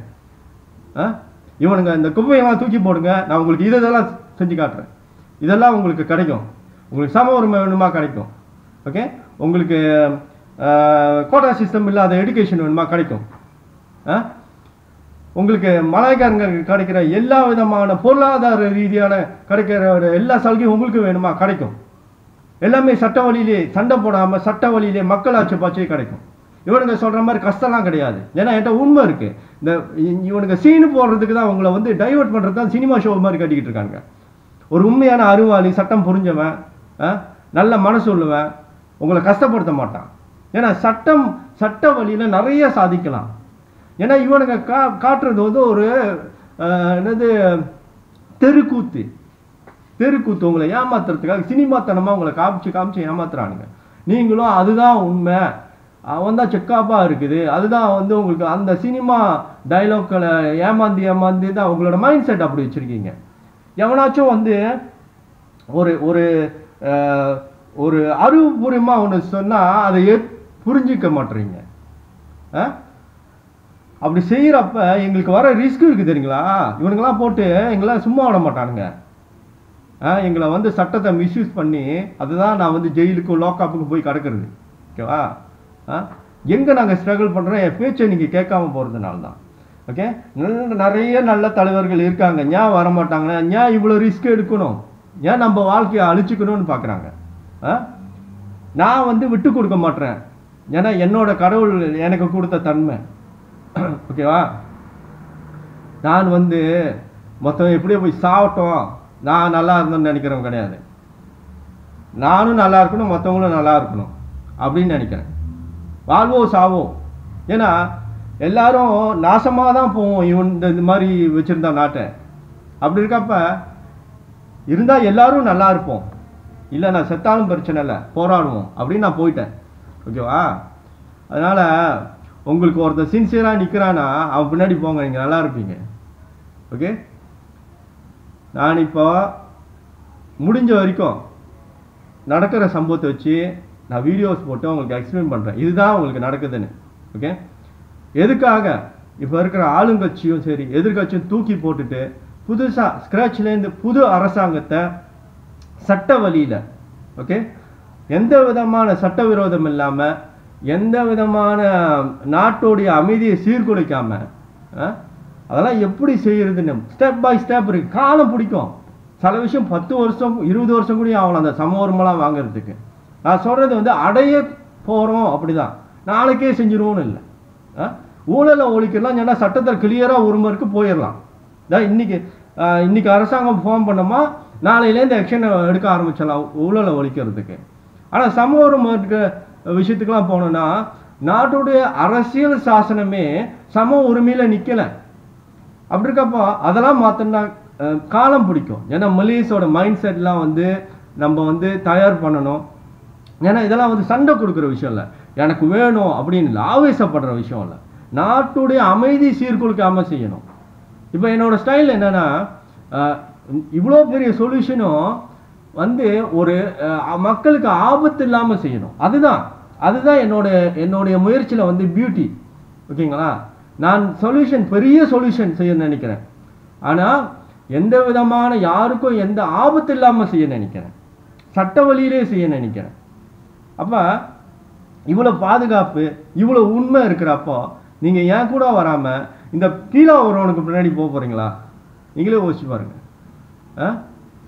ஸோ இந்த இந்த இந்த இந்த ட்ராமாக்கான வீடியோஸ்லாம் செஞ்சுட்டு ஓகே ஒரு அளவுக்கு எனக்கு போசத்தினா ஓகே மக்கள் புரிஞ்சுக்கிட்டாங்க, இவனுங்கெல்லாம் செஞ்சு விட்றாங்க. நம்மளுக்கு புதுசாக ஒரு அரசாங்கம் உருவாக்க வேண்டிய சூழ்நிலை உருவாயிடுச்சு. எப்படி மெர்டேக்கா அப்பா உருவாக்குறாங்களா, பிரிட்டிஷே எகுத்து புதுசாக அரசாங்கத்தை உருவாக்கி எடுத்து வந்தாங்களா இல்லையா? இன்னைக்கு நாட்டில் நம்ம சுதந்திரம் அடைஞ்சு ஒரு அரசாங்கம் இருக்குன்னா அன்னைக்கு அவங்க சுதந்திர போராட்டம் பண்ணி ஒரு அரசாங்கத்தை உருவாக்க அந்த காலத்திலே உருவாக்க முடிஞ்சா இன்னைக்கு இருக்கிற டெக்னாலஜிக்கு நம்மளாம் ஒருத்தர் பேசிக்க முடியுது. என்ன செய்ய போகிறோம், நம்மளை காப்பாற்றிக்கிறதுக்கு என்ன செய்ய போகிறோம் அப்படின்னு உட்காந்து நம்மளால் பேச முடியுது. இவ்வளோ டெக்னாலஜி இருக்கிறப்போ நம்மளால் ஞா சாதிக்க முடியாது.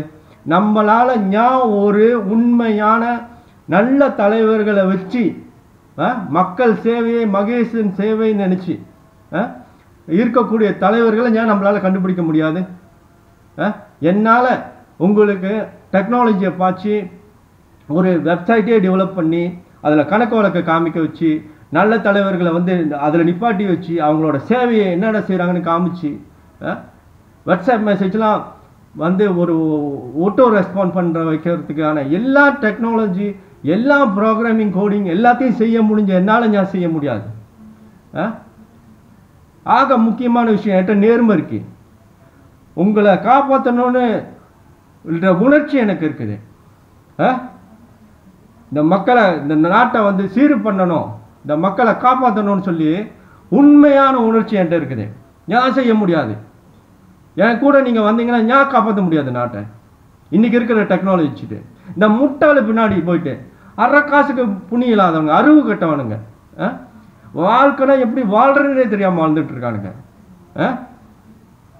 நம்மளோட திருக்குறள் வச்சு பாருங்க. திருக்குறள் மொத்தமாக ஒரு லைனில் சொல்லுனா திருக்குறள் என்னதான் சொல்ல வந்துச்சு அப்படின்னு என்கிட்ட கேட்டிங்கன்னா அறம் பொருள் இன்பம் அது வழி வாழு அப்படின்னு சொல்லுது. அதோட மீனிங் என்னன்னா அறம் வழியில் நான் நேர்மையாக காசு பணம் தேடி குடும்பத்தோட சந்தோஷமாக வாழுன்னு சொல்லுது. இந்த 1300 குறளுக்கு கூட இருக்குல்ல, அதை மொத்தமாக படித்து புரிஞ்சுக்கிட்டிங்கன்னா அது என்னதான் உங்களுக்கு வாழ்க்கையில் சொல்ல வந்துச்சுன்னா இவ்வளோ தான். நேர்மையாக காசு பணத்தை தேடி குடும்ப குட்டியோட சந்தோஷமாக வாழு அப்படின்னு சொல்லுது திருக்குறள். இந்து மதம் என்ன சொல்லுது? அறம் பொருள் இன்பம் வீடுன்னு சொல்லுது. அவ்வளோதான். அது என்ன மீனிங்னா நேர் வழியில் காசு பணம் தேடி குடும்ப குட்டியோட சந்தோஷமா வாழ்ந்து வீடு போய் சேருனா என்ன மீனிங்னா கடவுள்கிட்ட போய் சேரு அப்படின்னு சொல்லுது இந்து மதம். ஓகேவா? அதுங்க உங்களால் இப்படி வாழ முடியலன்னா இவனுங்க நாட்டை நாசம் பண்ணி வச்சிருக்கானுங்க. இந்த இவனுங்க பண்ணி வச்சிருக்க நாசம் என்ன பண்ணி வச்சிருக்குதுன்னா ஒருத்தன் அடிச்சு பிடிச்சி வாழ்றீங்க. அப்படி பண்ணி வச்சுட்டானுங்க நாட்டை. அரசியல் தலைவனுங்க உள்ளு மேலே உட்காந்து கொள்ளை அடிச்சுக்கிட்டு மக்களை வந்து திண்டாட விடுறாங்க. மக்களுக்கு என்ன பண்ணுறதுன்னு தெரியாமல் ஒருத்தர் போட்டி போட்டு வாழ்ந்துக்கிட்டு இருக்காங்க. அன்பால் ஆள வேண்டிய ஒரு பூமி இது நாடு வரைக்கும் பேசுமே. பூமியை பற்றி பேச வேண்டாம், மலேசியாவை பற்றி பேசுவோமே. ஜீசஸ் கிரைஸ்ட் வந்து அன்பால் ஆளுங்கன்னு சொன்னார். அவரையே அன்பு இல்லாமல் அடித்து போட்டானுங்க அன்னைக்கு இருந்த பவரில் இருந்தவனுங்க. புரியுதுங்களா? இந்த பவரில் இருக்கிறவனுக்கு தான் இப்போ பிரச்சனை. அதான் சொன்ன பவரில் இருக்கிறவனுங்க தூக்கி போடுங்க, உங்களுக்காக உண்மையாக இருக்கிறவங்க பின்னாடி போங்க. நம்ம சொன்ன மாதிரி தமிழ் நெறி அறம் பொருள் இன்பம், ஓகேவா? நேர் வழியில் காசு பணம் தேடி நிம்மதியாக வாழுங்க அப்படி சொல்லுது. இந்து மதம் நேர் வழியில் காசு பணம் தேடி நிம்மதியாக வாழ்ந்து கடவுள்கிட்ட போய் சேரு அப்படி சொல்லுது. இதெல்லாம் உங்களுக்கு நான் செஞ்சு காட்ட முடியும், கஷ்டம் இல்லை. நல்ல தலைவன் கூட போனீங்களா இதெல்லாம் சாத்தியம், கஷ்டம் இல்லை. நீங்க ஏமாத்துக்காரன் பின்னாடி போறதுனால தான் எல்லாமே தலைகீழானே நடக்குது. நம்மளுக்கு முன்னோர்கள் சொல்லி தந்த வாழ்க்கை நெறியிலேருந்து வெளியே வந்துட்டோம். எப்படி வாழ சொன்னாங்களோ அப்படி வாழ மாட்டோம். ஒரு மனசை இப்படிதான் வாழணும்னு வகுத்து கொடுத்துட்டாங்க. இன்னைக்கு நீங்களே வந்து விளக்க சொல்றீங்க நல்லவனா வாழக்கூடாது, நல்லவனா வாழ முடியாது. ஏன்னா இந்த கருமம் பிடிச்சவனுங்க அப்படி நாட்டை ஆக்கி வச்சிருக்கிறானுங்க. நல்லவனா வாழ முடியாதுன்னு உங்களையே சொல்ல வச்சுட்டானுங்க. நம்மளுடைய நெறியை விட்டுட்டோம். நம்மளோட முன்னோர்கள் இப்படி தான் வாழணும்னு வகுத்து கொடுத்தாங்க. அதுலேருந்து நான் வெளியே வந்துட்டோம். அதில் தான் கஷ்டப்படுறோம். நம்ம ரெண்டாவது அதுக்குள்ளார போனால் தான் நம்மளை காப்பாற்ற முடியும். புரியுதுங்களா? நம்மளோட தமிழ் நெறி என்ன சொன்னிச்சு, நம்மளுடைய இந்து மதம் என்ன சொன்னிச்சு, அதுக்குள்ளார நம்ம ரெண்டாவது வரணும். இல்லைன்னா நம்ம கஷ்டப்படுவோம். நம்ம நல்லதுக்கு தான் நம்ம பெரியவங்க சொல்லிட்டு போனாங்க. ஓகேவா? கோயிலில் ஒரு தடவை சொல்லுவாங்க, இன்பமே சூழ்க எல்லோரும் வாழ்கன்னு சொல்லுவாங்க. சொல்கிறோம், ஆனால் செய்ய முடியலையே. இன்பம் சூழ மாட்டேங்குதே, அப்புறம் எப்படி எல்லாரும் வாழுவாங்க? ஏன் வாழ முடியல? ஏன்னா மேலே அரசியல்வாதி சரியில்லாமல் இருக்கான். எப்படி போனா மேலே? சரியில்லாத அரசியல்வாதி எப்படி மேலே போனா? ஏன்னா உங்களை இந்த மாதிரி ஏமாற்றி போனான். நாங்கள் தான் வந்து உங்களை உரிமையை காப்பாற்றுவோம் அப்படின்னு சொல்கிறப்ப நீங்களும் ஓடுறீங்க. அப்போ என்ன மாதிரி ஒருத்தன் வந்து காப்பாற்றுற குரல் கொடுக்குறான்ல, அவனை வச்சு நசுக்கிறானுங்க. அப்போ பார்த்துக்கிட்டு இருக்கீங்க. என்னை பிடிச்சி உள்ளுக்கு போடுறப்ப வந்து காப்பாற்றிருக்கணும். கோர்ட் கேஸ்லாம் வந்து ஹெல்ப் பண்ணியிருக்கணும். அதையும் செய்ய மாட்டேறீங்க.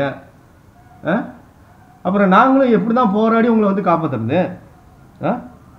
நான் வந்து நூடல்ஸ் ஆகிட்டேன். ஒன்றும் என்னென்ன என்னை செய்ய போகிறான்னு அவர் தெரியல. நாளைக்கு வந்து போலீஸ் வந்து நிற்கலாம், இன்னொரு கேஸ் எடுத்து வந்து பிடிச்சிட்டு போகலாம். அப்போ நீங்களாம் என்ன பண்ணுவீங்க? வேறு கேஸ் இவனுங்க என்னச்சும் உழப்பிக்கிட்டு போனால் அங்கே ஓடிடுவீங்க, என்னை விட்டுருவீங்க. அதுதான் நீங்கள் பண்ணுற மிஸ்டேக். டக்குன்னு ஒருத்தன் வந்து உங்களை காப்பாற்ற நினைக்கிறான், டக்குன்னு புரிஞ்சுக்கணும். ஏன் துடிக்கிறான் நம்மளை காப்பாற்றுறதுக்கு? அவன்கிட்ட போவோம் அப்படின்னு போனீங்கன்னா எவ்வளோ உங்களை காப்பாற்ற நினைக்கிறவங்க நீங்கள் கை விட்டுறீங்க, அவன் கூட போக மாட்டேறீங்க. அதான் நீங்கள் செய்கிற மிஸ்டேக். ஸோ 8 வருஷமாக நடந்த சம்பவத்தை வச்சு நீங்கள் என்னுடைய லைஃப்பை வச்சே நீங்கள் பார்க்கலாம். ஓகே, இதை பார்த்து உங்கள் அருவை வளர்த்துக்கிட்டு இந்த கட்டத்தில் அருவை பாய்ச்சி என்கிட்ட வந்து நீங்கள் நின்றுட்டீங்கன்னா, அந்த தமிழ் நெறி சொன்னிச்சுல, அறம் பொருள் இன்பம்னு, நேர் வழியில் காசு பணம் தேடி குடும்பத்தோட நல்லா இரு. இந்து மதம் சொன்னது நேர் வழியில் காசு பணம் தேடி குடும்பத்தோட நல்லா இருந்து கடவுள்கிட்டயே போய் சேருன்னு சொன்னிச்சு. இதெல்லாம் உங்களுக்கு நான் செஞ்சு காட்டுறேன். பேச்சு கேட்டிங்களா? செஞ்சு காட்டுறேன். ஒன்றும் எப்பப்போ என்னென்ன ஹெல்ப் வேணும்னு சொல்லிகிட்டே வருவேன் வீடியோ போட்டு. அதான் வந்து mission to create a great கவர்மெண்டோட வீடியோஸ் அண்ட் அந்த டோட்டல் இதே கிளியர் பிக்சர், கிளியர் கம்யூனிகேஷன். நம்ம என்ன செய்யணும் சொல்லுவோம், அதை நீங்கள் செஞ்சாலே இவ்வளோத்தையும் சாதிச்சிடலாம். உங்களுக்கு என்ன வேணும்? நேர்மையான அரசாங்கம் வேணுமா? ஊழல் இல்லாத அரசாங்கம் வேணுமா? சம உரிமை வேணுமா? உங்களுக்கு கோட்டா சிஸ்டம் இல்லாத படிப்பு வேணுமா? மலாய்க்காரங்களுக்கு ஈக்குவலாக உங்களுக்கு நில உரிமை வேணுமா? எல்லாம் செய்யலாம். நீங்களும் மனசாலு தானே, அதே கடவுள் தானே உங்களை படைச்சாரு. இவனுக்கு யார் முடிவு பண்ணுறதுக்கு? இவங்களுக்கு தான் நாங்கள் கொடுப்போம். இது எங்கள் சட்டத்திட்டம் இருக்கட்டும், அது உன்னுடைய இப்போ இருக்கிற சட்டத்திட்டம். ஏன்னா இது மக்கள் ஆட்சி. நாங்கள் தான் சட்டத்தையே திருப்பி எழுதக்கூடிய விஷயத்தை பற்றி பேசுகிறேன். இருக்கிற சட்டத்தை பேசாதீங்க. நான் சொல்கிறது மக்கள் ஆட்சியோட மீனிங் என்னன்னா, சட்டம் எப்படி வேணாலும் இவங்க ஏற்கனவே போட்டு கிடக்கட்டும். சட்டம் சொல்லலை, மாற்றையே முடியாதுன்னு சட்டம் சொல்லலை. சட்டத்தில் அதுலேயும் சட்டத்தை எழுதுறதுக்கும் ப்ராசஸ் இருக்குது சட்டத்தில். அதை தான் பேசிக்கிட்டு இருக்கு. அதுதான் மக்களாட்சி. அந்த மக்களாட்சி எங்கே சொதவுதுன்னா, நீங்கள் போய் கட்டவங்களை சப்போர்ட் பண்ணி தூக்கி மேலே வச்சிடுறீங்க. ஏன்னா எந்த வெரிஃபிகேஷனும் இல்லாதனால, இவனுங்க வாயிலே வடை சுட முடிஞ்சதுனால இந்த நம்பிக்கை அடிப்படையில் ஓட்டு போட்டு உங்களை ஏமாத்திடுறானுங்க. அதுக்கு தான் வைக்கிறோம் ஒரு செக்கு, செய்யறேன்டா ஒரு சிஸ்டம், ஒரு டெக்னாலஜியை பார்க்கிறேன்டா அந்த இடத்துல. நான் கணக்கு வழக்கு காமினா நான் சொல்லுவேன், கணக்கு வழக்கு காமிக்கிற என்ஜிஓ நம்புங்கன்னு. அப்போ தான் போவீங்க. ஏன் பேச கேட்க மாட்டீங்க? நான் ஆரம்பித்தேன் நேர்மை முக்கியம் சேரிட்டின்னு சொல்லி கணக்கு வழக்கெல்லாம் காமிச்சு, நான் டொனேஷன் கேட்டேன்னா டொனேஷன் போடுறது இல்லை. ஓகேவா? அதே அங்கே ஒருத்தர் கோசமாக கணக்கு வழக்கே காமிக்க மாட்டான். ஒரு ஏழையை போய் பணம் எடுத்து டொனேஷன் கேட்பான், ஓடி போடுவாங்க. அவன் எவ்வளோ உள்ளுக்கு திடுறான்னு வேறு தெரியாது. ஏன் மக்களே இப்படி பண்ணி தொலைகிறீங்க? உங்களுக்கு உண்மையாக ஆதாரத்தை காமிக்கிறோம்லாம் நம்ப மாட்டீங்க. எவ்வளோதான் செஞ்சு லாஜிக்காக செயல்பட்டால் நம்ப மாட்டீங்க. கண்ணு மின்னிக்கு ஆதாரம் டாக்குமெண்ட்லாம் வச்சாலும் நம்ப மாட்டீங்க. சினிமாத்தனமாக ஷோ காட்டுனா மட்டும் ஓடுறீங்க. எப்படி தான் உங்களை காப்பாற்றுறது சொல்லுங்கள்? என்ன தான் பண்ண முடியும்? யாரு தான் இவ்வளோ ரிஸ்க் எடுப்பா? என்ன மாதிரி ஜெயிலுக்கெல்லாம் போயிட்டு சாப்பாட்டுக்கு வழி இல்லாமல் போய் வாழ்க்கையை நாசமாக போய் மனசெல்லாம் ஒரே வலி, எவனும் மதிக்கிறது இல்லை. எவன் செய்வான்? எந்த தலைவர் செய்வான்? இப்போ யார் தப்பு? மக்கள் தப்பா தலைவர் தப்பா? மக்கள் சேவையை மகேசன் சேவைனா மக்கள் தான் சேவை செய்கிறோன்னு உண்மையாக சேவை செய்யணும்னா மக்கள் நம்பவே மாட்டேங்குதே, பேச்சு கேட்க மாட்டேங்குது, மக்கள் கை விட்டுருதே. அப்போ எவன் வருவான்? தப்பெல்லாம் உங்கள் மேலே இருக்குது மக்கள். நீங்கள் மாறணும், உங்கள் மைண்ட் செட் மாறணும். சினிமா தனமாக வாழ்கிறத நீங்கள் நிறுத்தணும். அருவா பாயுங்க. உண்மைனா என்னன்னே புரியாது அவங்களுக்கு. கண்ணு மின்னிக்கே ஆதாரம் டாக்குமெண்ட்லாம் காமிச்சா கூட உங்களுக்கு அதெல்லாம் அவங்களுக்கு உண்மையாக தெரியலையா? பேங்க் ஸ்டேட்மெண்ட்லாம் காமிச்சு என்கிட்ட இவ்வளோ நேர்மை இருக்கு அப்படின்னு சொன்னான்னா நம்ப மாட்டீங்க. ஒரு ஏழையை எடுத்து வந்து அழுந்துக்கிட்டு சீனை போட்டுக்கிட்டு தலைவா தத்துவஸ்ரீ எஜமா கோசமாக பேசிக்கிட்டு இருப்பான். புரியுதுங்களா அவங்களோட பிரச்சனை எங்கே இருக்குன்னு?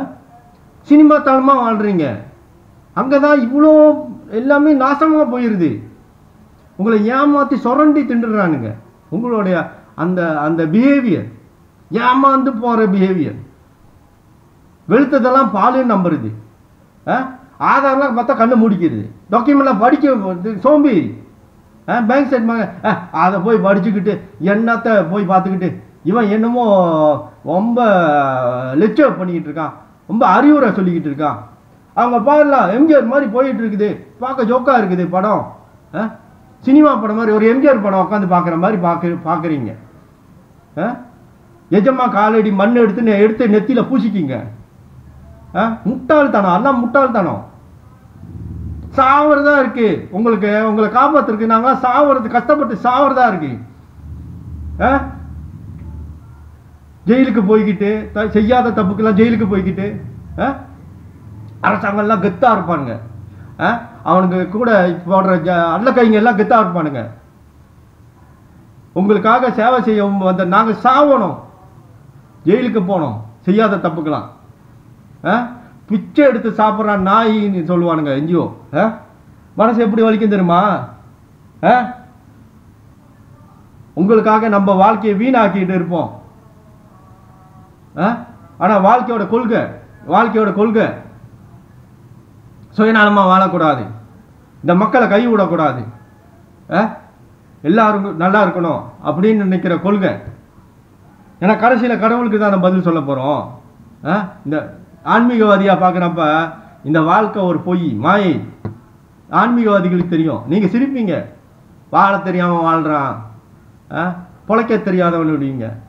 ஆனால் ஒரு ஆன்மீகவாதிக்குன்னு ஒரு புரிந்துணர்வு இருக்கு, உயர்ந்த நிலை, கடவுளில் போய் அடையிற நிலை. அந்த நிலையிலேருந்து பார்க்குறப்ப நாளைக்கு நான் கடவுள்கிட்ட என்ன பதில் சொல்கிறது? ரைடாஸ் கஷ்டப்பட்ட ரைட்டு, மக்களை நான் கைவிட்டேன், ஏன் கடைசி வரைக்கும் நீ போராடலைன்னு கடவுள் கேட்டா அந்த இடத்துல நான் தோத்துருவேன். உயிரே போனாலும், எவ்வளோ கஷ்டம் வந்தாலும், எவ்வளோ நஷ்டம் வந்தாலும், சாப்பிட்றதுக்கு வழி இல்லாமல் போனாலும், மேக்சிமம் என்ன பண்ண போகுது? நான் சாவ போகிறேன், உயிர் போகுது. ஆமாம் தானே? ஆனால் கடைசியில் அந்த கடவுள்கிட்ட போகிறப்ப மக்களுக்கே போராடியே செத்தாலாம் அவன் அப்படின்றப்ப என்னுடைய அடுத்த லைஃப் எப்படி இருக்கும்? நான் முக்தியை அடைஞ்சு கடவுள்கிட்டே போனேன்னா என்ன ஆகும்? நான் ஜெயிச்சிட்டேன், லைஃப்பை ஜெயிச்சிட்டேன் தானே. ஆக்சுவலி நான் புத்திசாலி தான், நான் முட்டாள் கிடையாது. ஆன்மீகம் புரிஞ்சால் நான் சொல்கிறது புரியும், நான் முட்டாள் கிடையாது. ஓகேவா? நான் உண்மைக்காக நிற்கிறேன். ஏன்னா கடவுள்கிட்ட காட் நீங்கள் என்னை படைச்சிங்க, உங்ககிட்ட நான் வந்து சேரணும். ஓகே, ஸோ நான் வாழ்க்கையில் நீங்கள் என்னத்தை கொடுக்குறீங்கன்னு நான் ஏற்றுக்கிறேன். நல்லதோ கெட்டதோ எதை கொடுத்தாலும் நான் ஏற்றுக்கிறேன். நீங்கள் கொடுத்த வாழ்க்கை எதை வேணாலும் கொடுங்க, நான் ஏற்றுக்கிறேன். நான் வந்து நேரு வழியில், கடவுள் வழியில் தான் போவேன். கடவுள் வழினா என்னது? பொய் பித்தலாட்டம் இருக்கக்கூடாது. சேவைனா சேவை, உண்மைனா மக்களுக்கு உரிமையை காப்பாற்றுறேன்னா உரிமையை காப்பாற்றுறேன், அவ்வளோதான். மக்கள் என்னை கை விட்டுட்டாங்க, நான் ஜெயிலுக்கு போயிட்டேன், யாரும் காப்பாற்றலை, அப்படின்னு சொல்லிட்டு மக்களுக்கு ஒன்றும் செய்ய வேண்டாம் அப்படின்னு போக முடியாது. ஏன்னா கடவுள்கிட்ட நான் என்ன பதில் சொல்கிறது? கடவுள்கிட்ட ஜெயிக்கணும். கடவுளுக்கு இவன் நல்லவனாலா நம்ம டெஸ்ட்டில் பாஸ் பண்ணிட்டான், அதுதான் வெற்றி. நீங்கள் காசு பணம் தேடுறதெல்லாம் இதெல்லாம் போலியான வெற்றி, இதெல்லாம் மாய். உண்மையான வெற்றி கடவுள்கிட்ட இவன் என்னத்தை சோதிச்சாலும் அவன் புடியில கரெக்டாக இருக்கான்யா, அவன் சொன்ன வாக்கை நிறைவேற்றுறான்யா, இந்த மாதிரி ஒரு ஆத்மா தான் எனக்கு வேணும் அப்படின்னு நினைப்பாரு. அதுதான் ஆன்மீக வெற்றி. ஆன்மீகத்தில் ஜெயிச்சா போதும். அதுதான் அறம் பொருள் இன்பம் வீடு வாழ்க்கை. ஆனால் அறம் பொருள் இன்பம்லாம் சொதப்பிடுச்சு. காசு தேட முடியல, இன்பமாக வாழ முடியல, குடும்ப குட்டி இல்லை, எல்லாம் நாசமாக போச்சு. ஆனால் வீடு போய் சேர்ந்துருவேன், கடவுள்கிட்ட போய் சேர்ந்துருவேன். ஏன்னா என்கிட்ட உண்மை இருந்துச்சு. இது எதுவுமே என் தப்பு இல்லை. இதெல்லாம் அரசியல் சூழ்ச்சி. மக்கள் என்னை அறவே புரிஞ்சிக்காம நான் அவங்கள காப்பாற்ற தான் நினச்சேன். இது வந்து ஜீசஸ் கிரைஸ்டுக்கு நடந்த மாதிரி. டேய் எல்லாரும் அன்பாக இருங்கடான்னு சொன்னார், அவர் பேச்சை யாரும் கேட்காம அவரையே அடித்து போட்டானுங்க. அந்த மாதிரி தான் நான் எல்லாரும் உரிமையை காப்பாற்ற போராடுறேன். எவனுமே என் பேச்சு கேட்காம என் மிஷனும் தோற்றுரும், நானும் செத்துருவேன். ஆனால் நான் மண்டையை போட்டுருவேன், என் மிஷனும் தோற்றுரும், ஆனால் கடவுள்கிட்ட ஜெயிச்சிருவேன். ஏன்னா நான் உண்மையாக இருந்தேன், மற்றவன் எல்லாம் வந்து முட்டாள் மாதிரி நடந்துக்கிட்டானுங்க அப்படி சொல்லி ஜெயிச்சிருவேன். ஸோ அதனால் ஓவரால் நான் முட்டாள் கிடையாது. ஓவரால் நான் எல்லாத்தையும் புரிஞ்சு தான் செய்கிறேன். ஓகே, ஏன்னா வாழ்க்கையோட அர்த்தம், உச்சக்கட்ட அர்த்தம் வீடு போய் சேரணும், கடவுளை போய் அடையணும். ஓகே, கடவுள்கிட்ட நல்ல பேர் எடுத்தால் போதும். இந்த மக்கள் எப்படி புரிஞ்சுக்குதோ அதெல்லாம் இல்லை, நம்ம உண்மையாக இருக்கோம். எப்படியோ புரியுது புரியாது அவங்க விருப்பம். ஓகே, இந்த நாசமாக போன இன்டர்வியூ எல்லாம் வச்சு சொல்கிறேன். ஓகே, நானே சொல்கிறேன், எனக்கும் சரவணுக்கும் பர்சனலாக ஒரு பிரச்சனை இருக்குது. அவன் பர்சனலாக எனக்கு சரவணன்னு பிடிக்கும், ரத்துஸ்ரீ சரவணன்னு பிடிக்கும். இருந்தாலும் இந்த அரசியல் சூழ்ச்சி எனக்கு பிடிக்கல, மக்கள் இப்படி ஏமாத்துறது எனக்கு பிடிக்கல. ஓகே, நான் ஒத்துமொட்டமாக மக்களுக்கு என்ன சொல்ல விரும்புகிறேன்னா, இந்த ஆளுங்கட்சி இந்த எதிர்கட்சி எல்லாத்தையும் தூக்கி போட்டுட்டு புதுசாக நம்ம ஸ்க்ராட்சிலேருந்து அரசாங்கத்தை செஞ்சு நம்மளே நம்ம காப்பாற்றிக்கும். ஓகே, இது சொல்லி நான் இந்த வீடியோ நிறைவு செய்கிறேன். நன்றி, வணக்கம்.